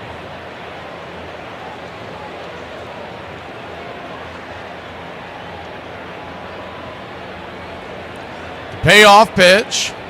I think one of the biggest things that Americans are always going to hate about soccer is the flopping. So full count. It's encouraged. It's celebrated. And that's a problem they're always going to have with it. But there'd be a really easy way to fix that. Is the 3-2. Misses outside, and he'll head on down to first, so it's a 1-out walk for Schultz.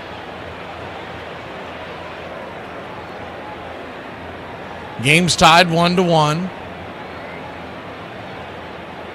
If they didn't stop play every time somebody was rolling around, and once they are rolling around,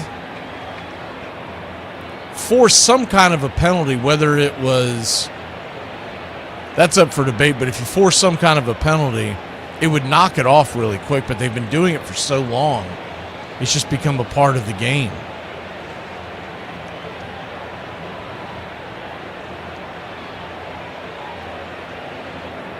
The NBA tried to do some things to stop flopping, but I think the biggest thing would be don't just stop the play immediately, and guys would show a little more fortitude to get up and continue the play.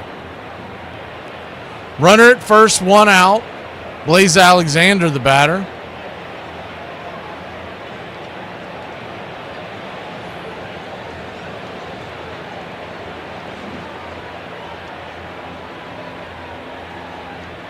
Lefty-righty matchup. First pitch is a 96-mile-an-hour fastball. Called a little in, but nonetheless a strike. It's 0-1.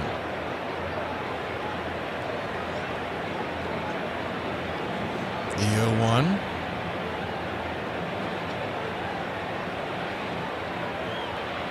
Swing and a miss upstairs, 0-2.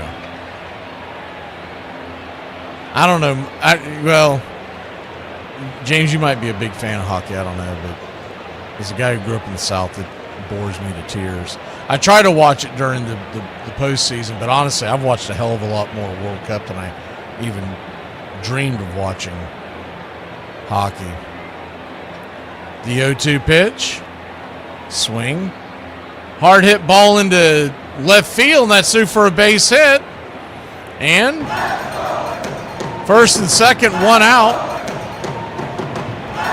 And I think one of the problems with hockey that I'll always have trying to watch that sport is that they overlap each other with the NBA and beginning of baseball with their playoffs. So it's one of those things where you're like, well, there's only so many hours in the day. What the hell am I going to watch? I'm not going to get invested in a sport that I didn't grow up playing. Schultz is going to head to the showers. That was it for him. This is his first start in quite some time. So they're bringing the left-hander in out of the bullpen. We'll be back in a flash. 1-1 your score. First and second, 1 out. If I ask you what time it is, don't tell me about no quarters, nickels, dimes, or pennies. Man, honey, we are out of everything. What? We just went shopping yesterday. Oh, yeah.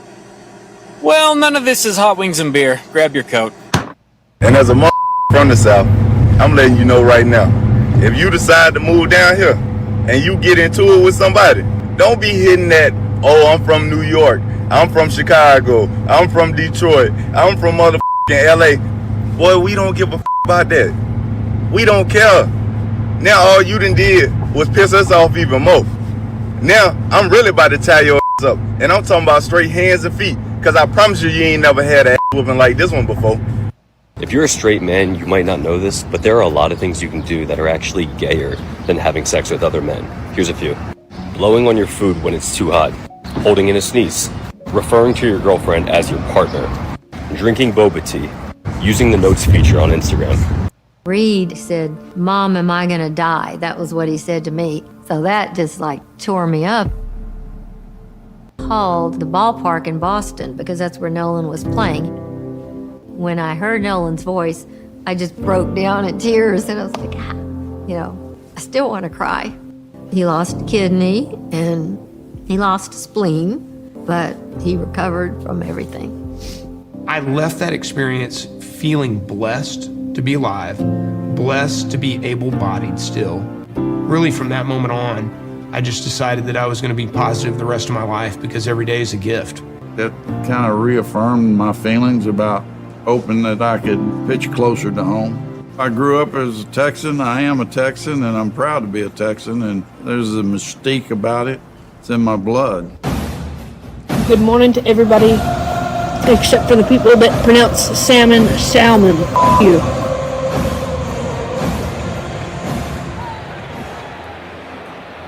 Hudson on the mound, Henderson at the plate. Lefty-lefty matchup, Gunnar Henderson with a walk in the first inning. And the first pitch misses outside, four-seam fastball. It's 1-0. Runners on first and second, one out. I wonder why Mexico gets the extra day of rest. You'd think they'd have these guys playing on the same day. The 1-0. Fouls it back. 1-1.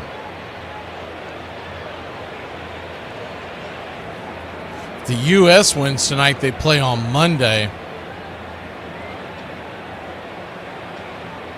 They really start gearing up these games because the first round, everybody was playing about once a week as the 1-1 misses outside, 2-1. 2-1 count.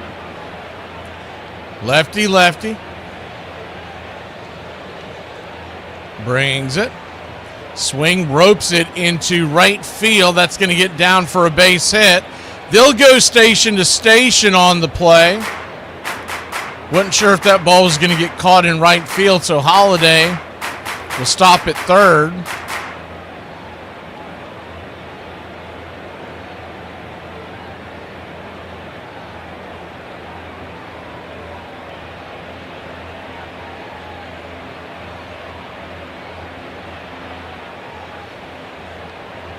They get a hydration break, but that's only during the World Cup. It's funny, people have been making a big deal about that. They think this is a U.S. invention. That's been going on in the World Cup since 2014. Lefty-righty matchup here as Rushman takes the sweeper down below the knees. It's 1-0. And you're seeing these so-called experts complain about it, and they're literally making it sound like it's brand new. And you're like, dude, aren't you supposed to be some kind of an expert? Do you not remember this? 1-0. Swing, rips it into left field. That's down for a base hit. Here comes the throw into the infield, and it's going to be station to station once again. And Baltimore has made it a 2-1 game. So they're slapping this kid all around the yard. Brian Hudson, who came in with a 2.13 ERA, but can't find an out right now. And now Taylor Ward will come to the plate. Dangerous spot here for the White Sox as the pitch is right there at the knees. Called for a strike, it's 0-1. For those of y'all listening on external radio, they already mentioned in the chat, but England did advance. They won 2-1. That's a final. The 0-1, swing and a miss, 94-mile-an-hour fastball, 0-2.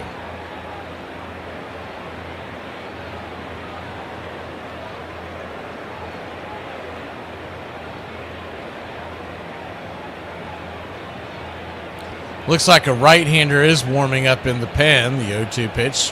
Whistles it back to the backstop and will do it once again. Guardians are all over the Rangers in the third. 5-0. So it looks like we picked the right game to do there. Nationals 2-0 on the Red Sox. 2-run home run was the difference there in the top of the second. The 0-2. Pop-up. Right field. Here comes the throw from Montgomery. Fires it to the plate. The throw. And he is safe. And it is 3-1. Orioles.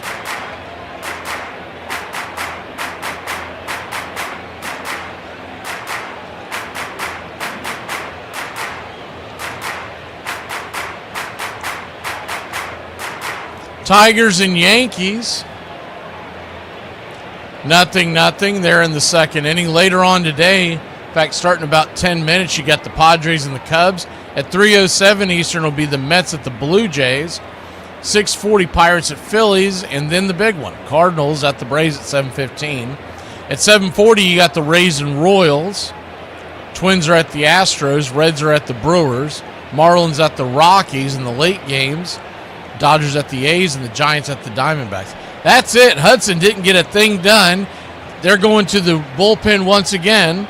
We'll be back in a flash here on the BCR doubleheader. White Sox and Orioles, 3-1 your score.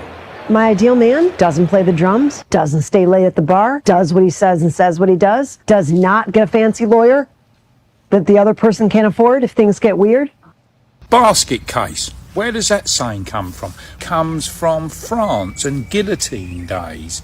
You'd be lying there on the guillotine, the blade would come down, chop your head off, and your head would end up in a basket. Hence the term basket case. I don't know if I really want a divorce or I'm about to start my period, but I swear to you, has the man never heard of breathing through your nose? See? It's not that hard. God! Ugh.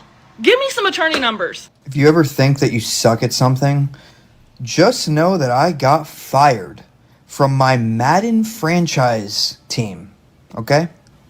Fake video game, right? How could I possibly get fired? I got fired. And guess what? I didn't get another job offer, so I had to retire. If I text you and another girl texts you at the same time, who are you replying to first? You. Really? Yeah, you. Who's the other girl?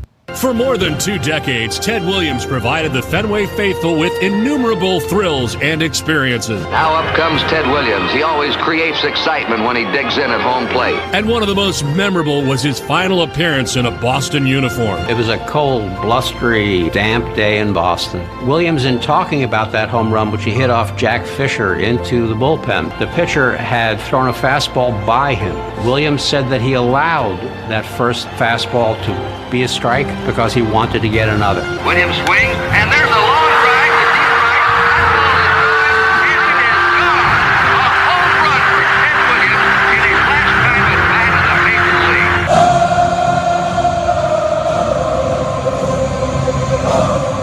league. Welcome back.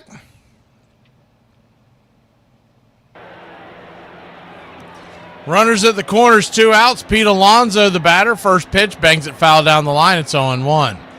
Baltimore 3, White Sox 1. Bottom of the 5th inning. The 0-1. Fouls off the changeup. It's 0-2. So the USA is going to play the winner of Belgium versus Senegal, which plays today at 4 o'clock.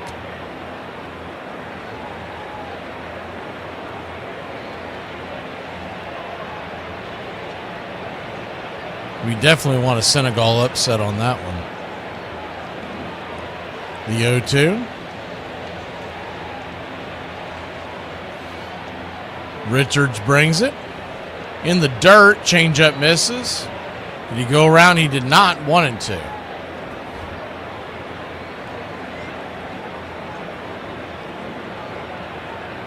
Trevor Richards, 33-year-old out of Aviston, Illinois. And he's been around the league, if the name sounds familiar. He has bounced around like a ping pong ball as the 1-2 misses high, 2-2. Played with Miami and debuting in 2018. Went to Tampa in 2019. Then he went to Milwaukee, Toronto, Minnesota, Kansas City, Arizona. This year he started the season with the Phillies. Now he's with the White Sox. The 2-2 count.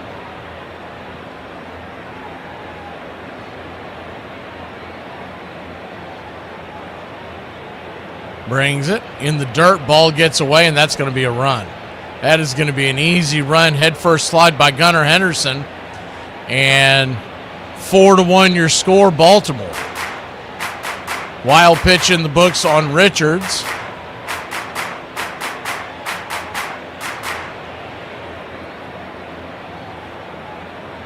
They have him listed as 33 years old. And I don't know if it's a dye job or if it's genetic or whatever, but his hair is white. He looks like an old man out there.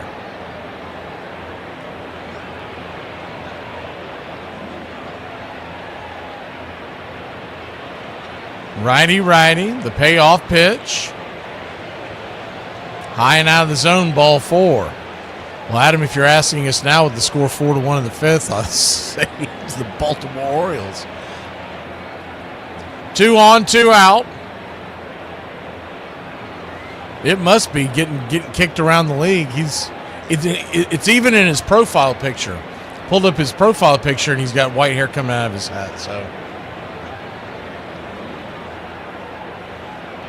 my guess is it's genetic. It's not something he did intentionally.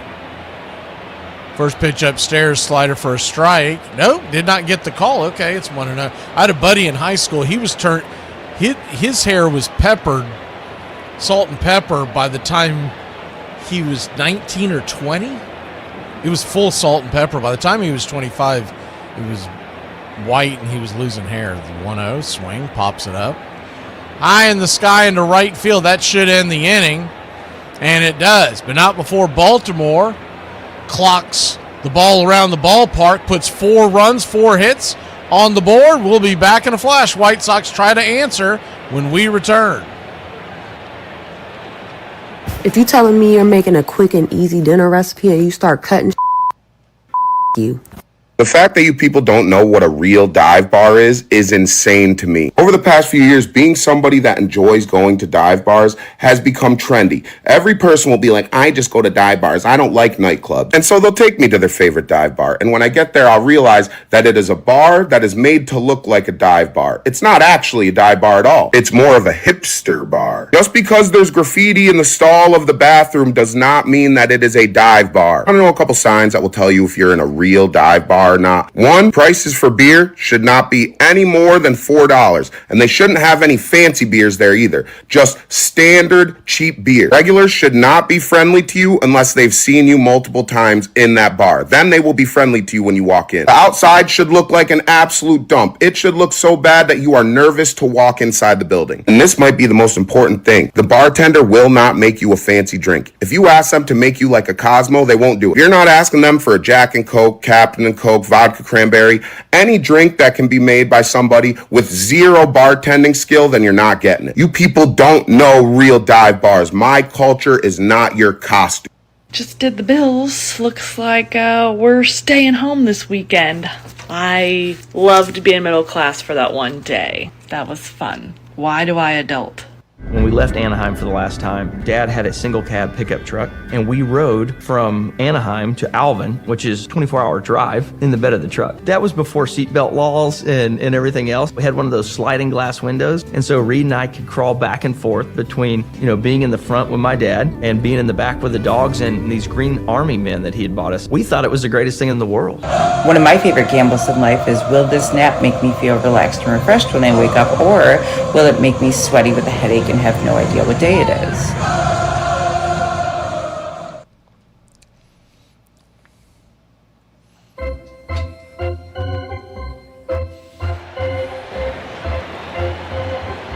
Four to 1 your score. Orioles lead the White Sox, top of the 6th.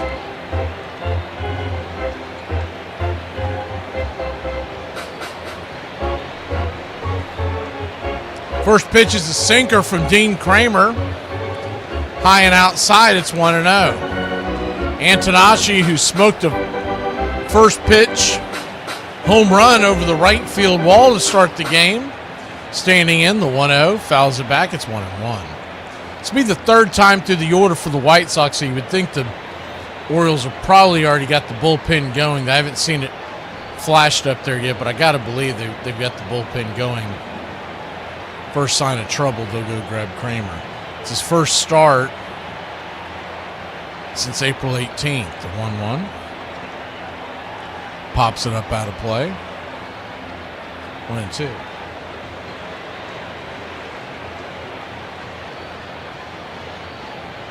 One-two count. Dean Kramer A lifetime 4.24 ERA. If you were listening to the pregame show from the Baltimore side, you would have thought that Jim Palmer was coming back because they were acting like this was the savior. I was like, is this the same Dean Kramer that I know of, that I've streamed several times in fantasy baseball, and sometimes it's good and sometimes it's bad? The 2-2 count.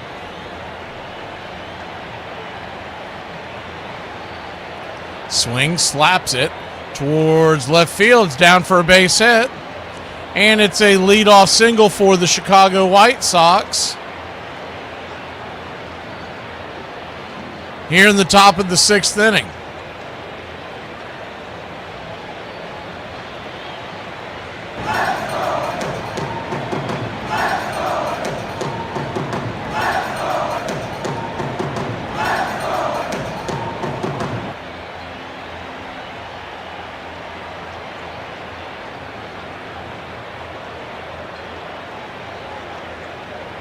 Righty, the curveball up top. Misses high for a ball. It's 1-0. Vargas, the batter. Vargas.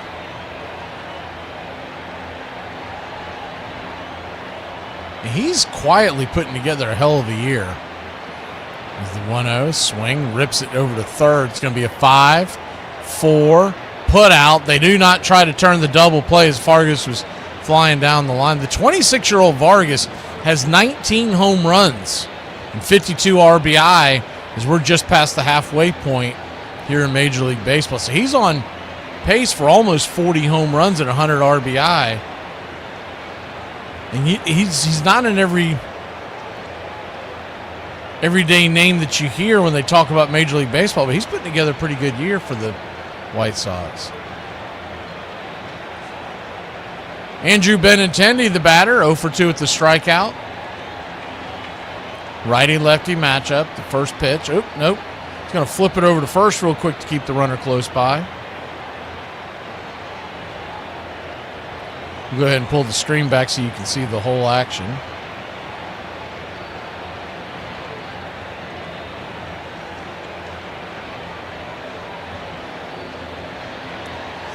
Pitch on the way is a sinker well off the plate. It's 1-0.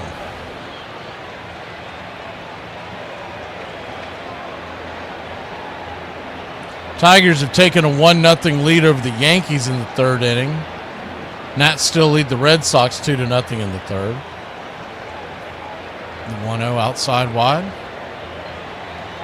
2-0. Rangers have gotten on the board, but they trail 5-1, and the Guardians are threatening again.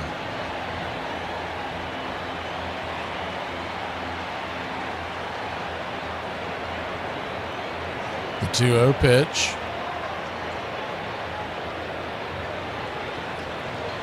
Drops a curve right there, 2-1.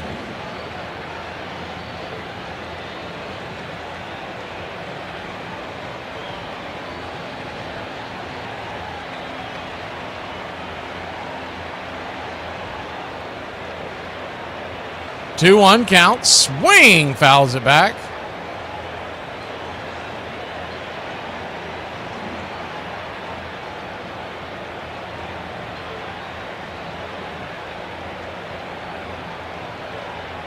4-1 Baltimore.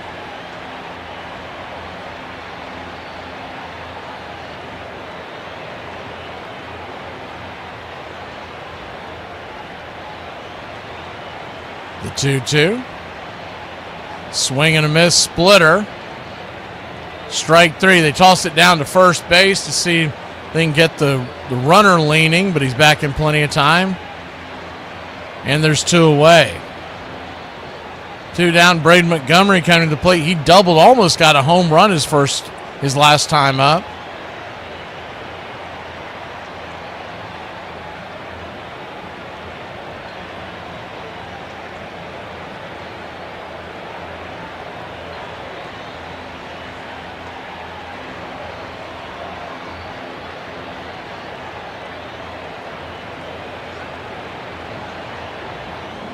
First pitch upstairs, swing and a miss at a strike. It's 0-1.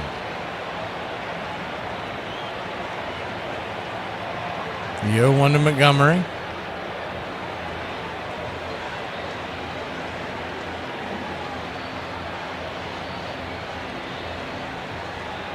Splitter off the edge, 1-1.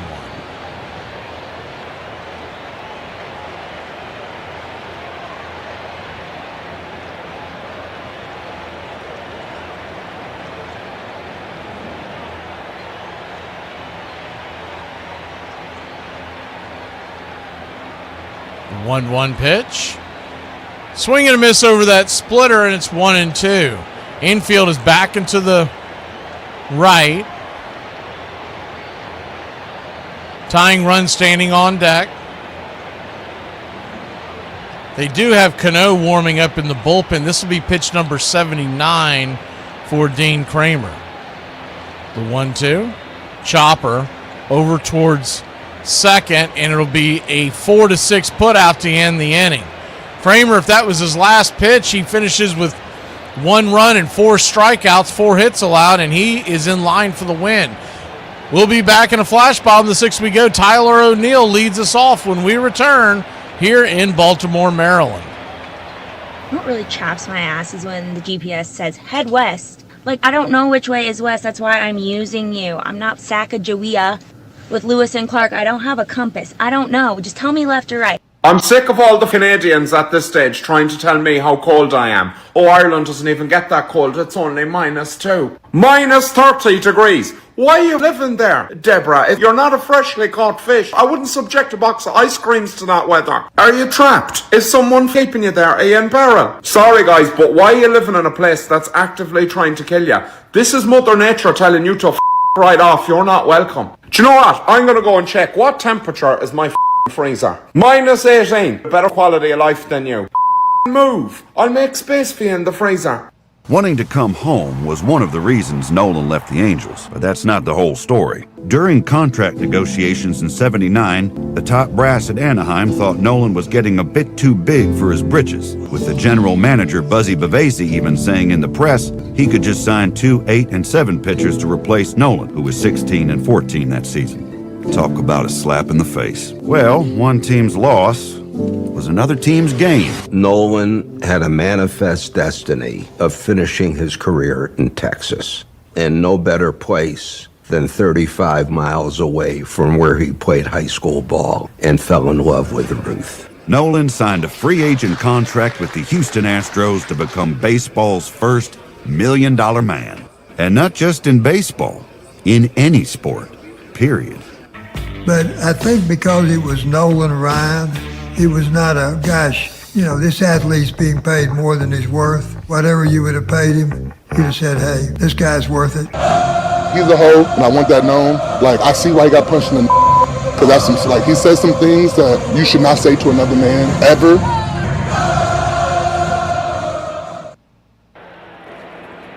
Richards back out there for another inning. First pitch was a strike there to start off the inning. It's 0-1, the 0-1. Swing and miss at the 4-seamer, 0-2.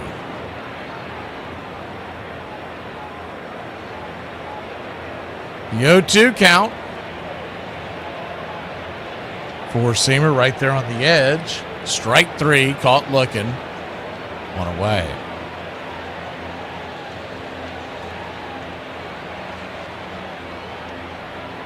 "106 years ago today at Fenway Park, Walter Johnson throws the only no-hitter of the season, defeating the Red Sox 1-0.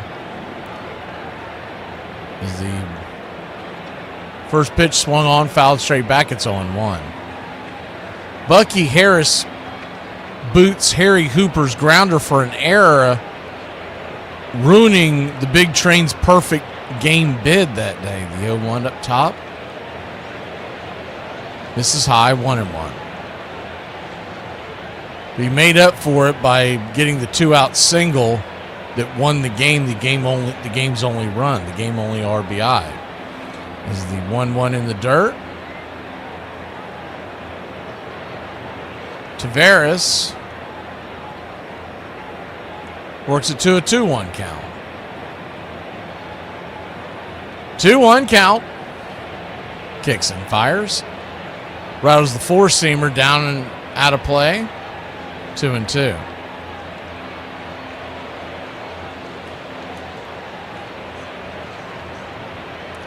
game tonight, Ronaldo Lopez going on the mound for the Atlanta Braves, and we'll see how long they let him go. Is the 2-2 in the dirt, ball 3-3-2.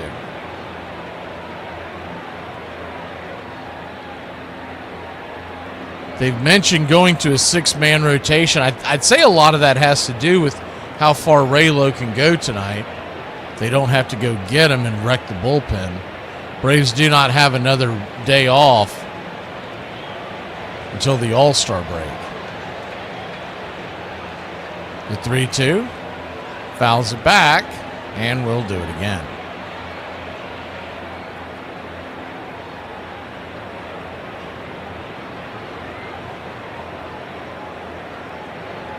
Raylo is nowhere near to the 2024 Raylo where we saw him throw 135 innings and a 1.99 ERA.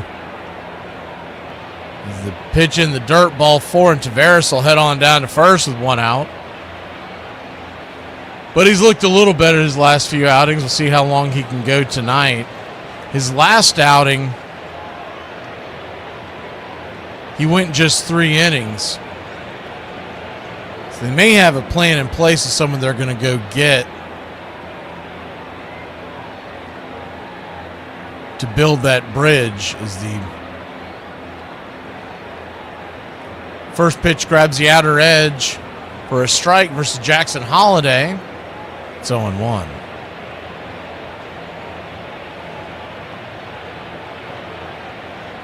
The 0-1. Swing and a miss changeup. 0-2. Yeah, but he only went 3 innings, Richard, so he did not qualify for the win.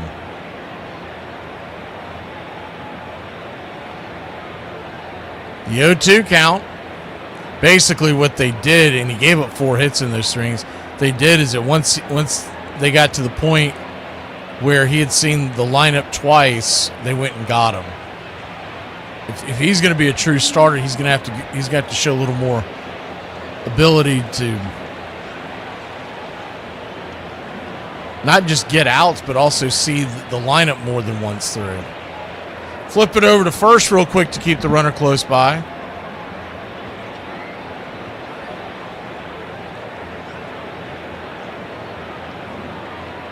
They don't have it listed here, but I believe is the 0-2. Right there, misses outside 1-2. Good to see you, Coco. The Guardians have a 5-1 lead on the Rangers as they head to the bottom of the 4th. The 1-2 pitch. Richard. Swing and a miss. Strike 3. The throw comes down to second. And the base is going to be stolen. Wide throw. And Taveras will get his stolen base.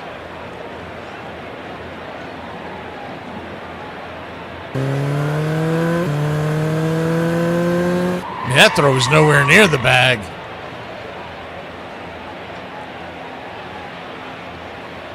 Letty Taveras' 10th stolen base.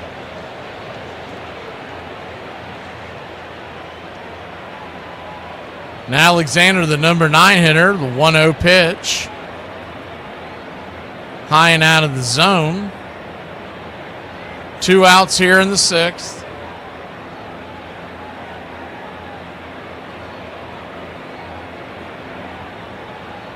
The 1-0 down and away, 2-0. You know, the other problem with Ronaldo Lopez has been the 2-0. Swing, fouls it away, 2-1. His velocity had been down, but the last start, his velocity was actually up quite a bit. 96, 97, they were registering him. So if that continues, I still don't think he's ever going to be a guy that can go deep in a ball game. But if he can give you 5 innings, you'll take it. The 2-1 pitch, swing, lifted high and deep into right field. That's going to be off the wall, and that's going to score a run.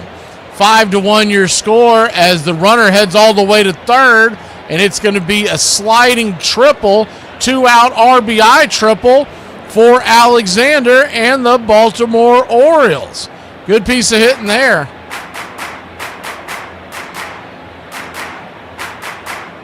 Howdy, Scarlett.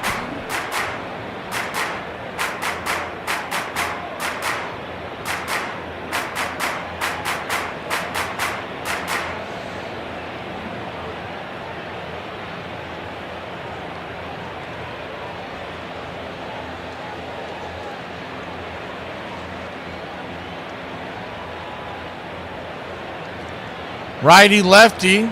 Gunnar Henderson, the batter, swings at the changeup, pops it up, and that ball's going to smack the screen. As the catcher, Romo, gave chase, ran out of room. It's 0-1.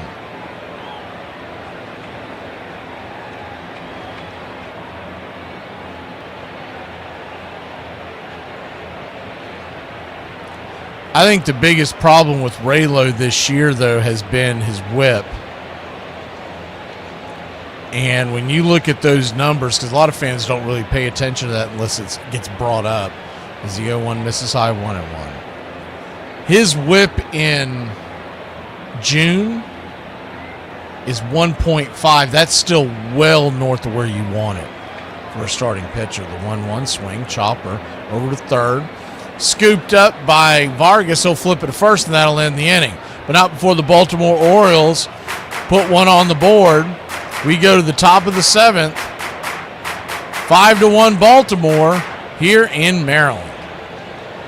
Oh, I won't do that. Apologizing is for the weak and wrong, which is why you should do it to me because you are weak and wrong and you dance badly.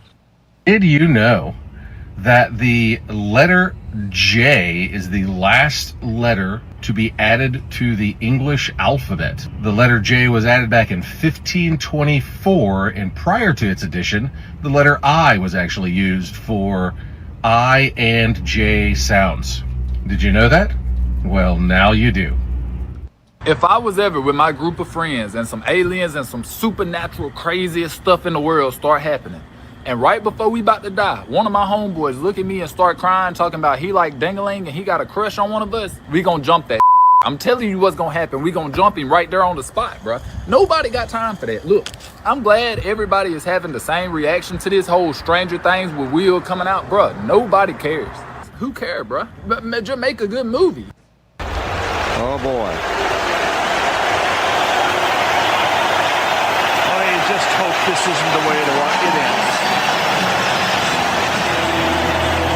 That was a hard moment to see a legend like that walking out. It's unbelievable. I don't usually cry at a ball game, but I cried because it's just sad to see him not finish that game. We just had to be thankful for what he had accomplished, what he proved to himself, and just be happy with that, even though it was sad.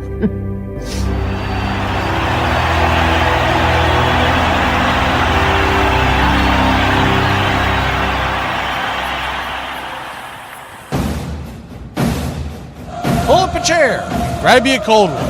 The BCR for the classic call, Radio Baseball.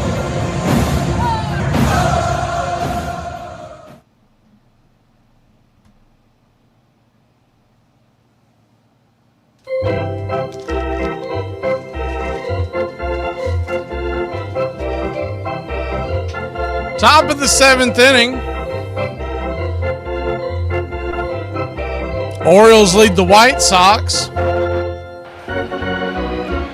5-1. And Gonzalez will lead us off. The right-hander Wells is on the mound for the Orioles. The first pitch is a 93 four-seamer. It's 1-0. I need Jose Ramirez for my Dynasty Fantasy team. I know that much. I'm playing a fool's game at third base right now. The 1-0. Cutter on the outer edge, 1-1. I cannot keep anybody healthy, and it is ridiculous. We have 6 IL spots in that Dynasty League, and I still have guys littered all over my roster that I don't want to drop because it's a Dynasty League, and I've got the most points scored, but whatever reason I always run into a buzzsaw.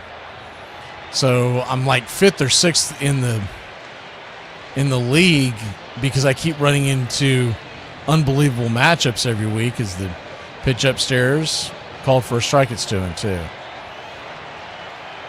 That's one of the most frustrating things that can happen to you in fantasy sports is when you know you have a good team, but you keep playing the best team that week to week.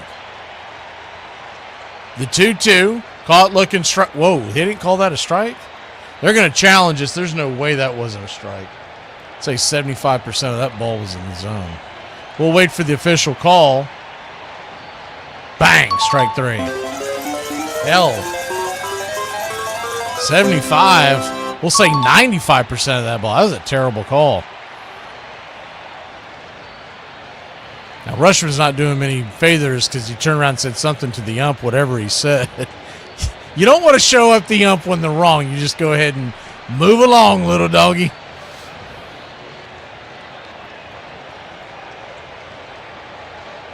Righty. Wells back to work. The first pitch to Mydroth. He shows bunt, pulls it back. Called for a strike. It's 0-1. Chase Mydroth 0 for 2 on the day.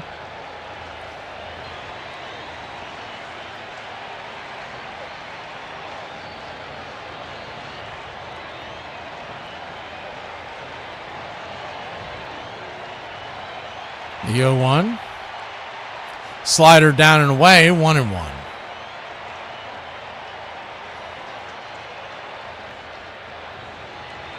Cam Caminetti was selected to the Futures game.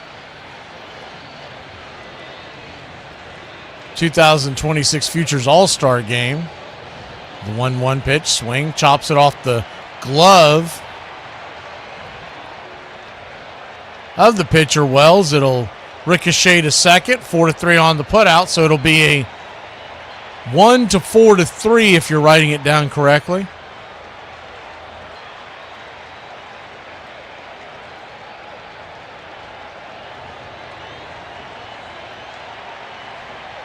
Braves just 2.5 in front of the Phillies and 4.5 in front of the Marlins. 7 in front of the Nationals. The Mets are still way back of the pack, 14.5 out. First pitch is a 4-seamer right there for a strike. It's 0-1.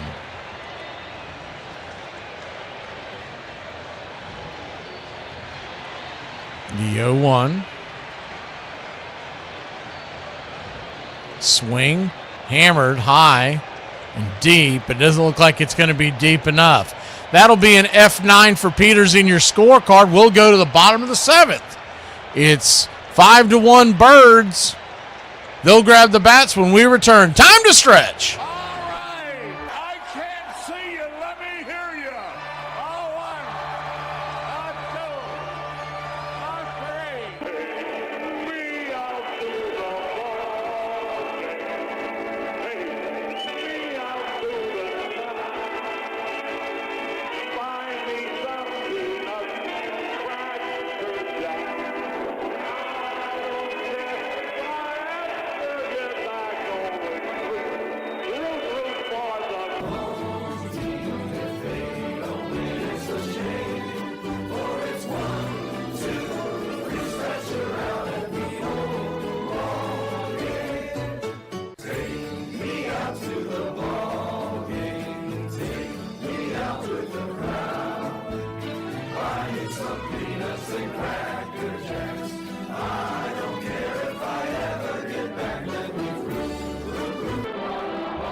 Welcome back. We go to the bottom of the 7th inning here in Baltimore, Maryland. Adley Rushman leads us off, the right-hander. Jordan Hicks on the mound. First pitch is a 100-mile-an-hour sinker right down the pipe for a strike. It's 0-1. The 0-1.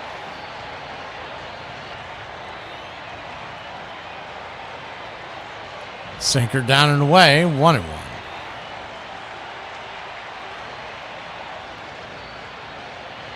One count.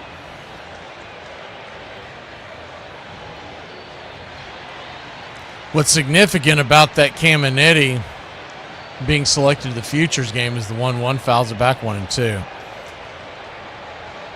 And he is legit. I mean, he is legit major league star in the making.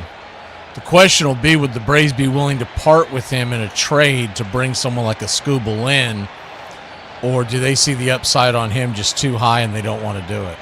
The 1-2 pitch, fouls it away, we'll do it again. And it's easy to say now, yes, do it, give me Tarek Skubal for a 2-month rental, 2.5-month rental, whatever, and let's go. But you say that now, and in a year or so from now when Caminiti hits the scene, you're going to be like, what the hell? It's the 1-2 swing and a miss, strike 3. One away.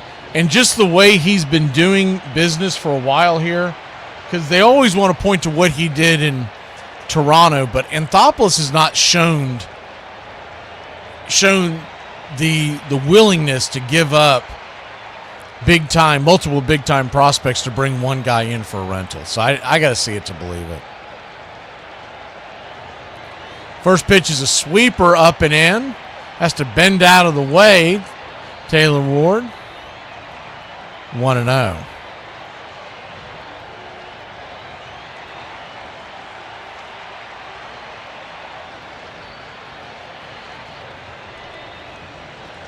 The 1-0.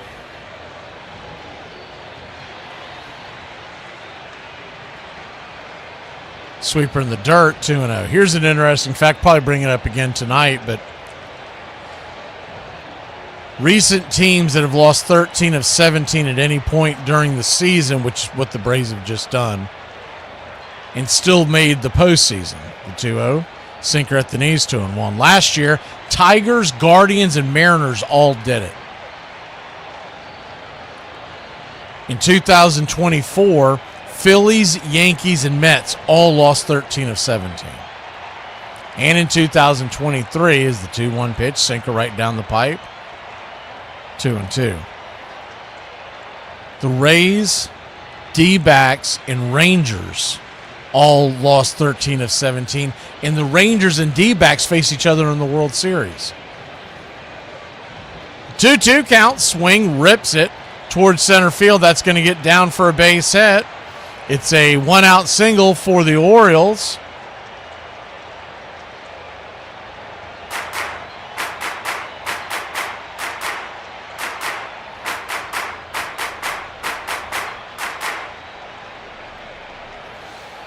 Yeah, unfortunately, Coco, he'll probably end up in Dodger blue, saying getting Skubal to the National League.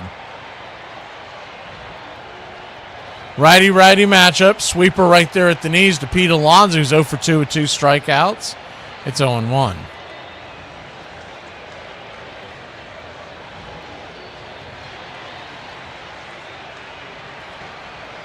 The 0-1. Swing, chopper over towards first.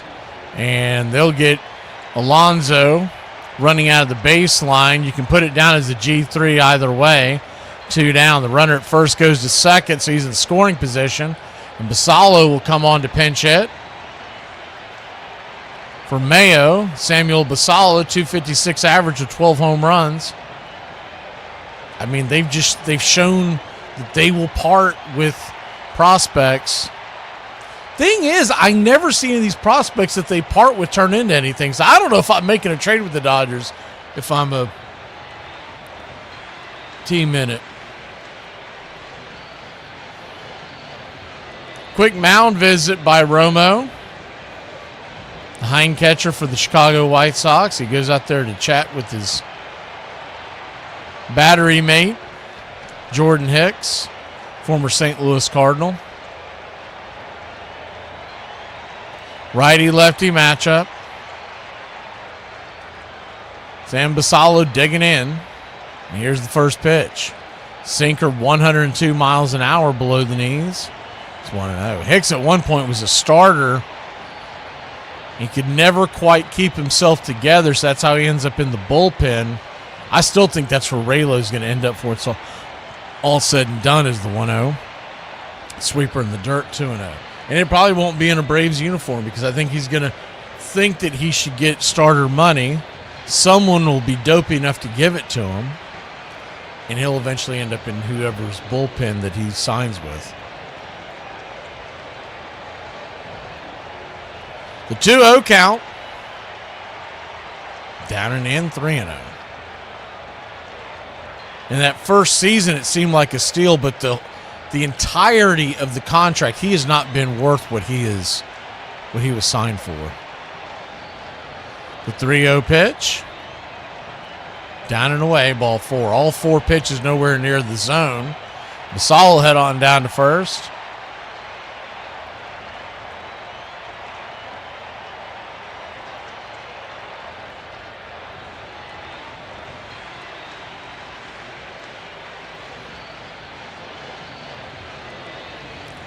They'll end up holding on to him next year. He's actually got a club-friendly deal of $8 million unless someone makes a trade to put him in their rotation. But after that, I'd say 2028 season, Ronaldo Lopez will be a free agent, and he'll be... If some of these youngsters can stay healthy, I don't know where Ronaldo Lopez even has a spot in the Braves rotation in 27. Colton Cowser, the batter, hitting for Tyler O'Neill. Right now is the hero of the game. First pitch is a sweeper right there for a strike. It's 0-1. O'Neill is in a straight platoon nowadays. He's 1 for 2 and has that home run that got the Orioles on the board. Got him on the hit board. He was throwing a no-hitter before that solo shot in the 5th. As the pitch outside wide. Cowser. It's 1-1. 1-1 count. Taveras on deck. The pitch, swing, slaps back the sweeper.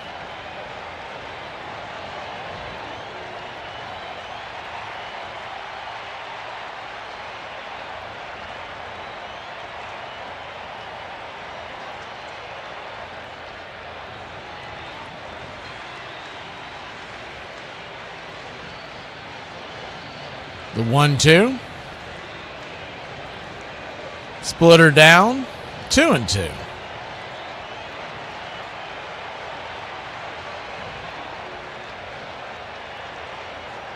Two on, 2 out. A 2-2 count. Deuces wild here in the bottom of the 7th inning.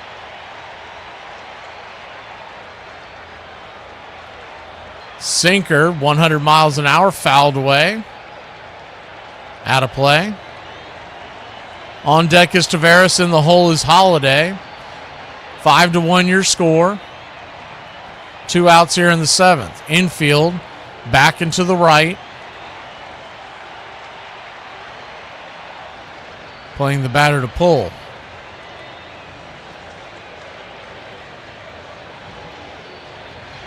The 2-2. Swing and a miss, 100 miles an hour. 101 up in his kitchen. We'll be back in a flash. 8th inning we go. It's 5-1 here in Baltimore. 106 miles from Chicago. We've got a full tank of gas, half a pack of cigarettes. It's dark, and we're wearing sunglasses. Hit it. I have come here to chew bubblegum and kick ass. And I'm all out of bubblegum. It's happy hour. When wins become losses and losses become wins. You guys going to happy hour? I'll come for a couple. Just a couple, though. Not like last time. I need a drink. When buying a beer, Buying only one beer can cause a misalignment in your spine due to the uneven weight distribution. This can cause unnecessary back pain and potential spine issues. To prevent this, carry 2 beers, ensuring your body is balanced and proper health maintained.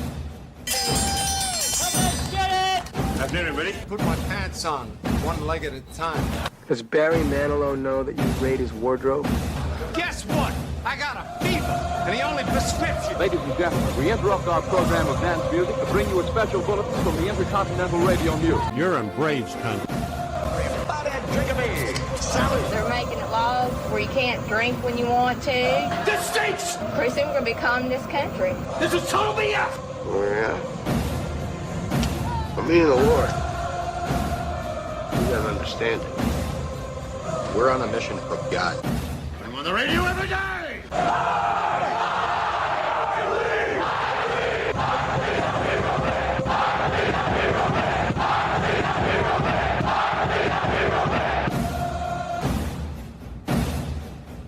If you want to stop me, you're gonna have to kill me!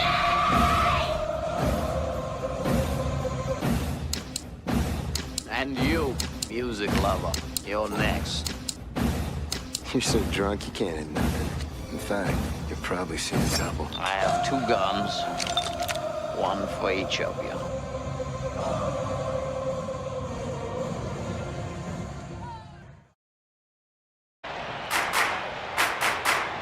Good to see you, Uncle Charlie.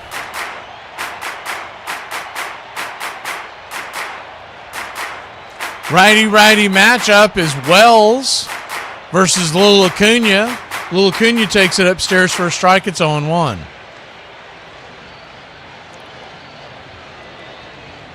Charlie, I was wondering if you knew if I haven't seen the 0-1 pitch, swing and a miss over the top. It's 0-2. If John's okay, I haven't seen him in a few days. Didn't know if he's out of town or everything okay. I know he's not watching hockey. So, the 0-2 count. Check swing, went around. They're going to flip it down to first. 22's in here too? Oh, no. I'm talking about Tally. 5-1 your score. Was a really close ball game. In fact, we had a no-hitter going into the 5th before the wheels fell off and the Orioles scored 4 runs in the 5th, 1 in the 6th to take the 5-1 lead. Oh, gotcha. Okay, that makes sense. Pitch on the way, swung on, pops it up. It's going to be a can of corn over there in foul territory, and there's 2 down.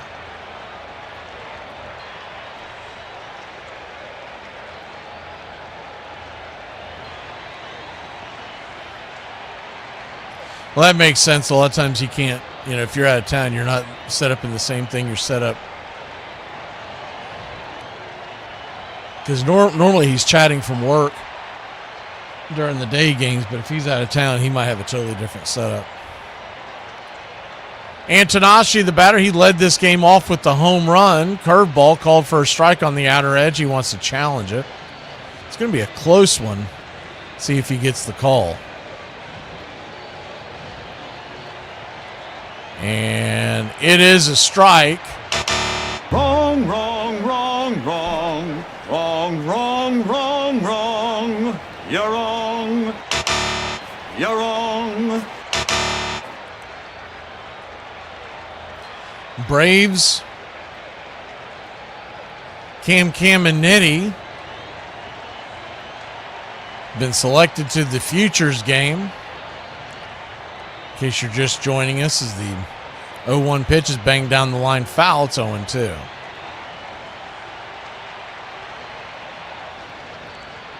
We'll find out exactly when is that Futures game. They used to always have it on Sunday afternoon, the last day of the season. But sometimes they change that. No, it is. It's good. Whoa, that's weird. As the 0-2 misses in, 1-2. It's going to be played at noon on Sunday the 12th. That is strange. How's anyone going to watch that? The 1-2 count. Swing, swats it back, foul. Everybody's teams are going to be in action that day. I guarantee you that's got something to do with Peacock or somebody moving it around. They're saying it's going to be 12 Eastern.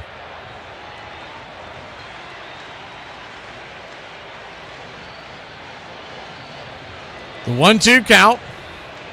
Upstairs, four-seamer misses high, 2-2.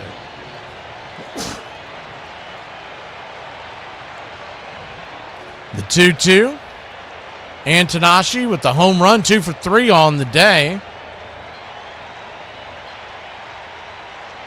And pitch swung on and lifted into left field, and that'll be an F7 your scorecard. We'll head to the bottom of the 8th. Baltimore leads at 5-1 here in Maryland.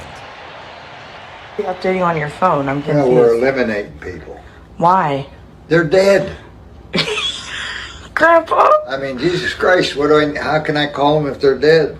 Godspeed. The saying is older than you think. It's at least 300-400 years old, and it has a different meaning than what you think it does. Originally, the word speed was spelled S-P-E-D-E, and it had a different meaning than it does now. The way we spell speed today is to do with physical speed. In those days, speed, S-P-E-D-E, meant prosper. So when someone said to you, Godspeed, 400 years ago, they meant, I hope God prospers you. Men only want one thing, and it's disgusting. Wash it then. What did you say? Dear Santa, because I've been good this year, because I've been good for most of this year,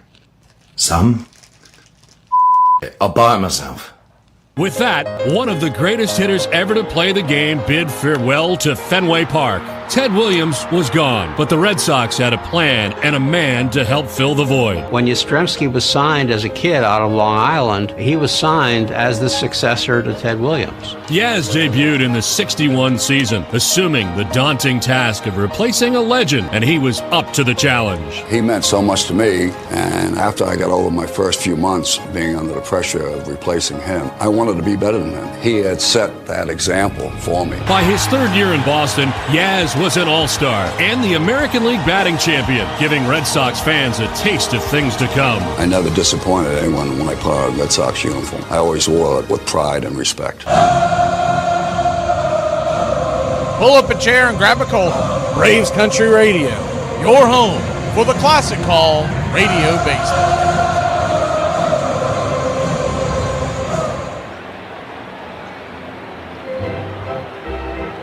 Five to 1 your score, bottom of the 8th. Brandon Iser coming on with a 4.98 ERA, set to face Taveras to lead it off for the Baltimore Orioles, followed by Holiday and Alexander.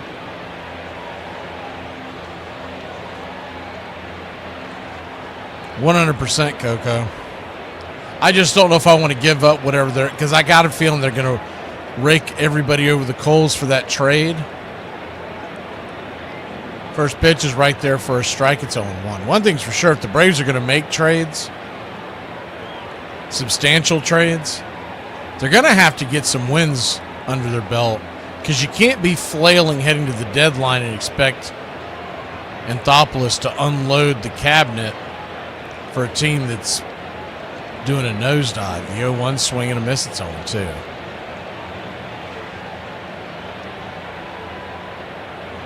The 0-2 count. Oh. Spencer Strider's not even the same stratosphere as Tarek Skubal. The 0-2 misses high and out of the zone, 1-2.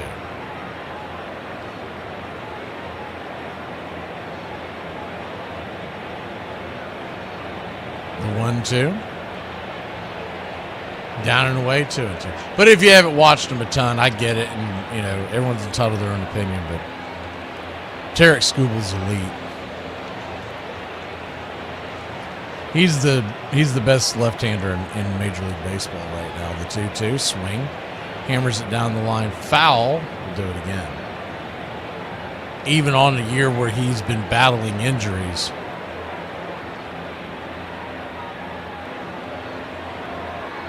The 2-2 count.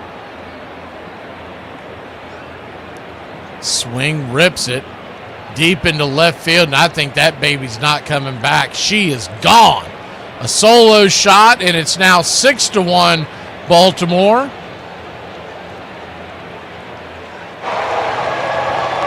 Here in the bottom of the 8th. Lead-off home run to start the inning for the Birds.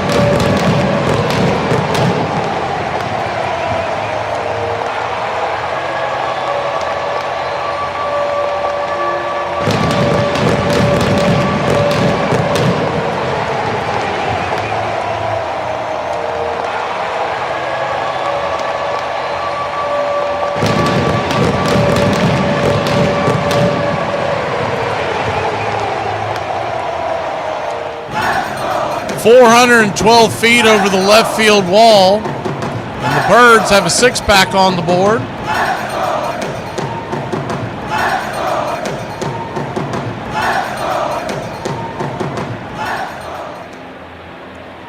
First pitch is a ball. They challenged that. That pitch was well below the zone. Not sure what was going on there. Wrong, wrong, wrong, wrong. 1-0. Wrong, wrong, wrong. Outside wide. Called for a strike, 1-1. White Sox have now cleared their ABS challenges, so that's gone. The 1-1 pitch, swing. Grounded over to second. It'll be a 4-3 to start the putouts here in the 8th inning. 1 down.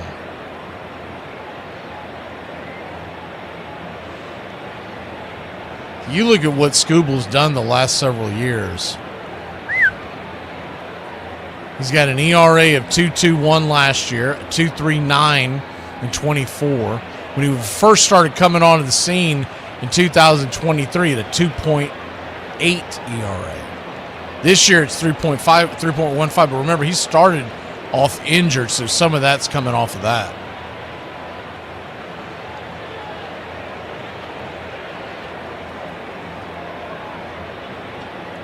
The 0-1 count.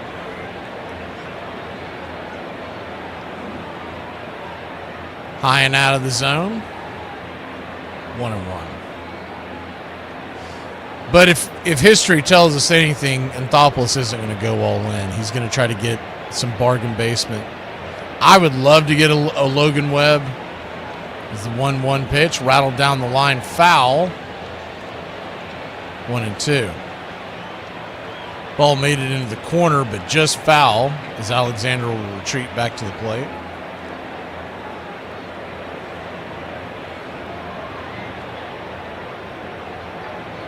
It's more likely you're going to end up...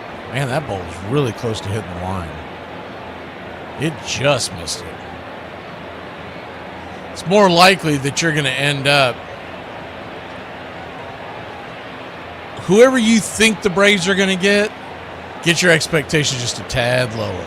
So if you think you're going to get Logan Webb, you're more likely getting Robbie Ray.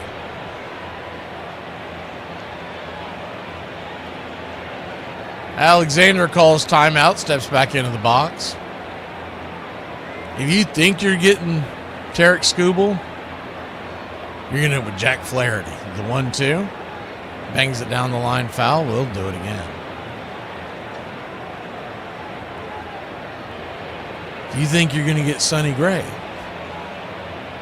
you'll be lucky to get Connolly early. The 1-2 count.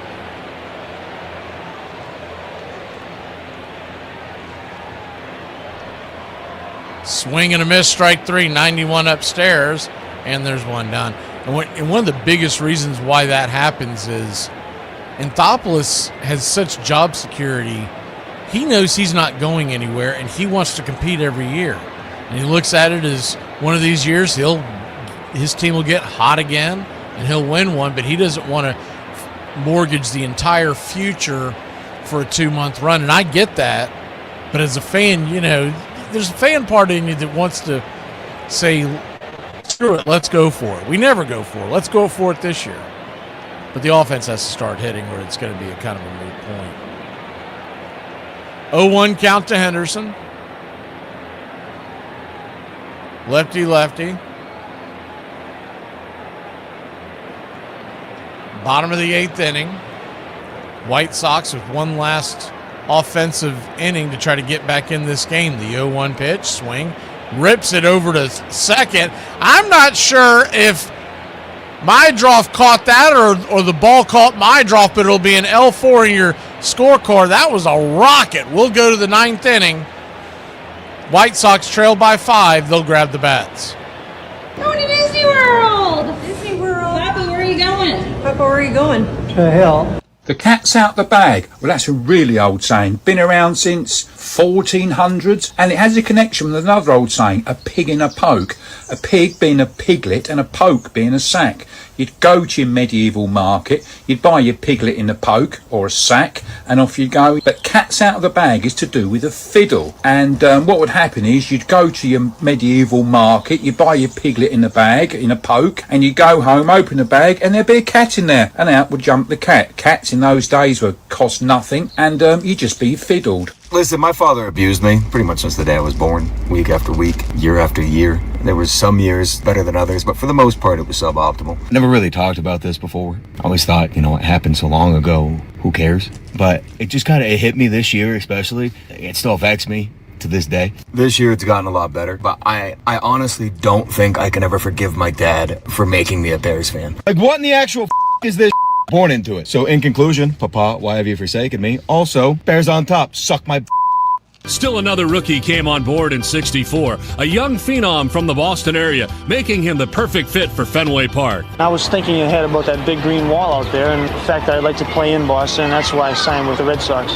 Tony was a young guy. He was a natural hitter. Fans loved him. Nigliero hits a home run his first time at Fenway Park. He'd go on to hit 24 home runs his rookie year, the most ever by a teenager. This kid's got great power. In '65, the 20-year-old became the youngest man ever to lead his league in home runs, and 23 of his 32 were hit at Fenway. We all talked about what a great superstar he was going to be. We were almost writing a ticket to the Hall of Fame. As far as the Hall of Fame, that would be nice someday, but right now I'm worrying about batting 300 this year and hitting my 35 home run.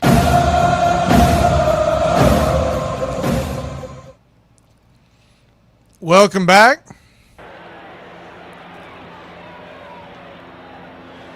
I don't know what the hell's going on here.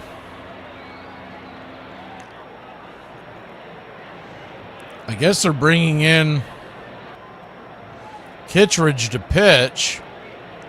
Is he not ready?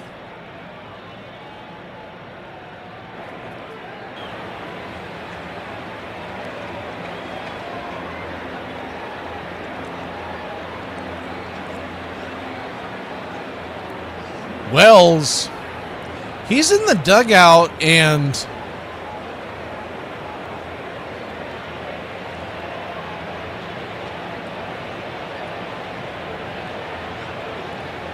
he was holding his pitching arm. So I don't know if he's actually injured or this is just a really clunky, but he keeps holding his right elbow, right below the elbow. So I'm assuming that what we've got here is a pitcher who is left because of injury. If that's the case, they'll have to give Kittredge enough time to warm up. So while they do that, we'll sit here and guess what we think we're going to do during the trade deadline.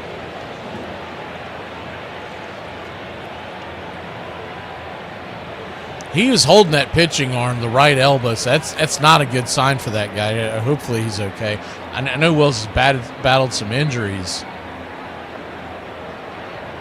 I would just think the way this is playing out, that's what it is. It's an injury timeout.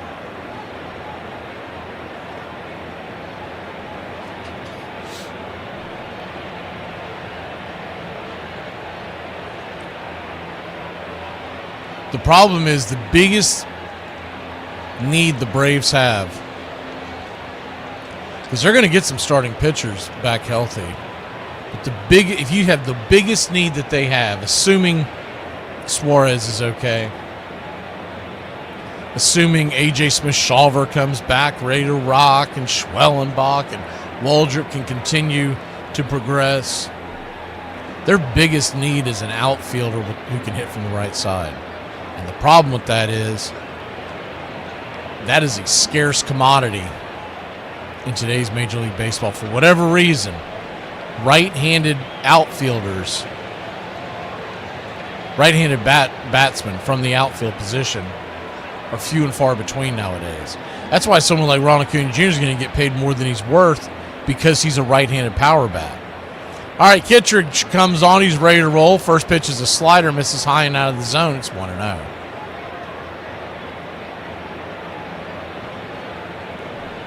The 1-0. Well, yeah, you can't. Profar is gone. The 1-0. Swing and a miss. It's 1-1. Profar's not eligible this year. He gone. 162 game suspension and ineligible for the postseason. So you can put that thought to rest. The 1-1 swing, chops it over towards third. 5-3 on the putout, and there's one away. And he's a switch hitter, and he actually hits better from the left side. So he's not even something that. But if he were available, it would have helped the Braves offense immensely. I don't think you would have seen this long lull, because he did put a spark in that offense, but there's, is the first pitch down and in for a ball. It's 1-0. So I don't know what the Profar comment meant, but he's not playing this year, and he's a much better hitter from the left side of the plate. The 1-0 count right there on the inner cut. 1-1.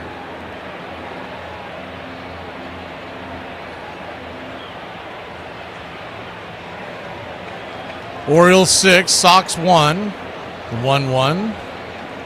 Bangs it down the line, foul, 1-2.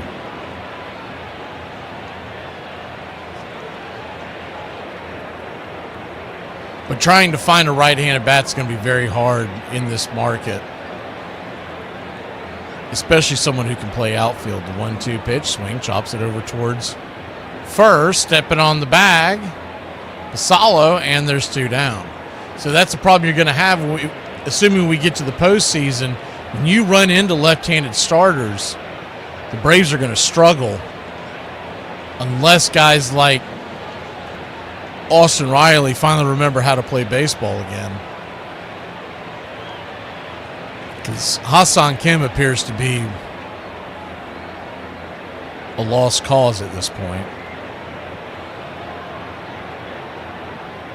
Kittredge fires the first pitch, 96-mile-an-hour sinker. Bangs it foul down the line. It's 0-1. We'll know more about this in a couple of weeks when teams start to fall out of the race. Is the 0-1 down the line foul? It's 0-2.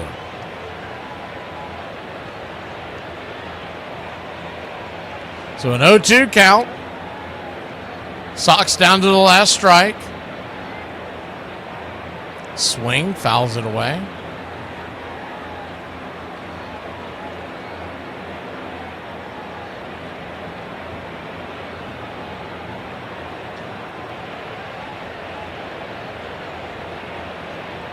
The 0-2, swing, chopper up the middle. It's going to be a 6-3 putout, and that'll end the game. 6-1 your final. White Sox drop one here to the Orioles. 1 run, 4 hits, no errors for Chicago. 6 runs, 7 hits, no errors for Baltimore. And the win will go to Dean Kramer, who makes his first start since April 18th with 4 strikeouts. We'll give him the game ball. And we will see you tonight, 7 o'clock Eastern, 7:15 first pitch. It'll be the second part of our doubleheader, Braves versus Cardinals, and hopefully there's some runs in those bats tonight. We'll see you then.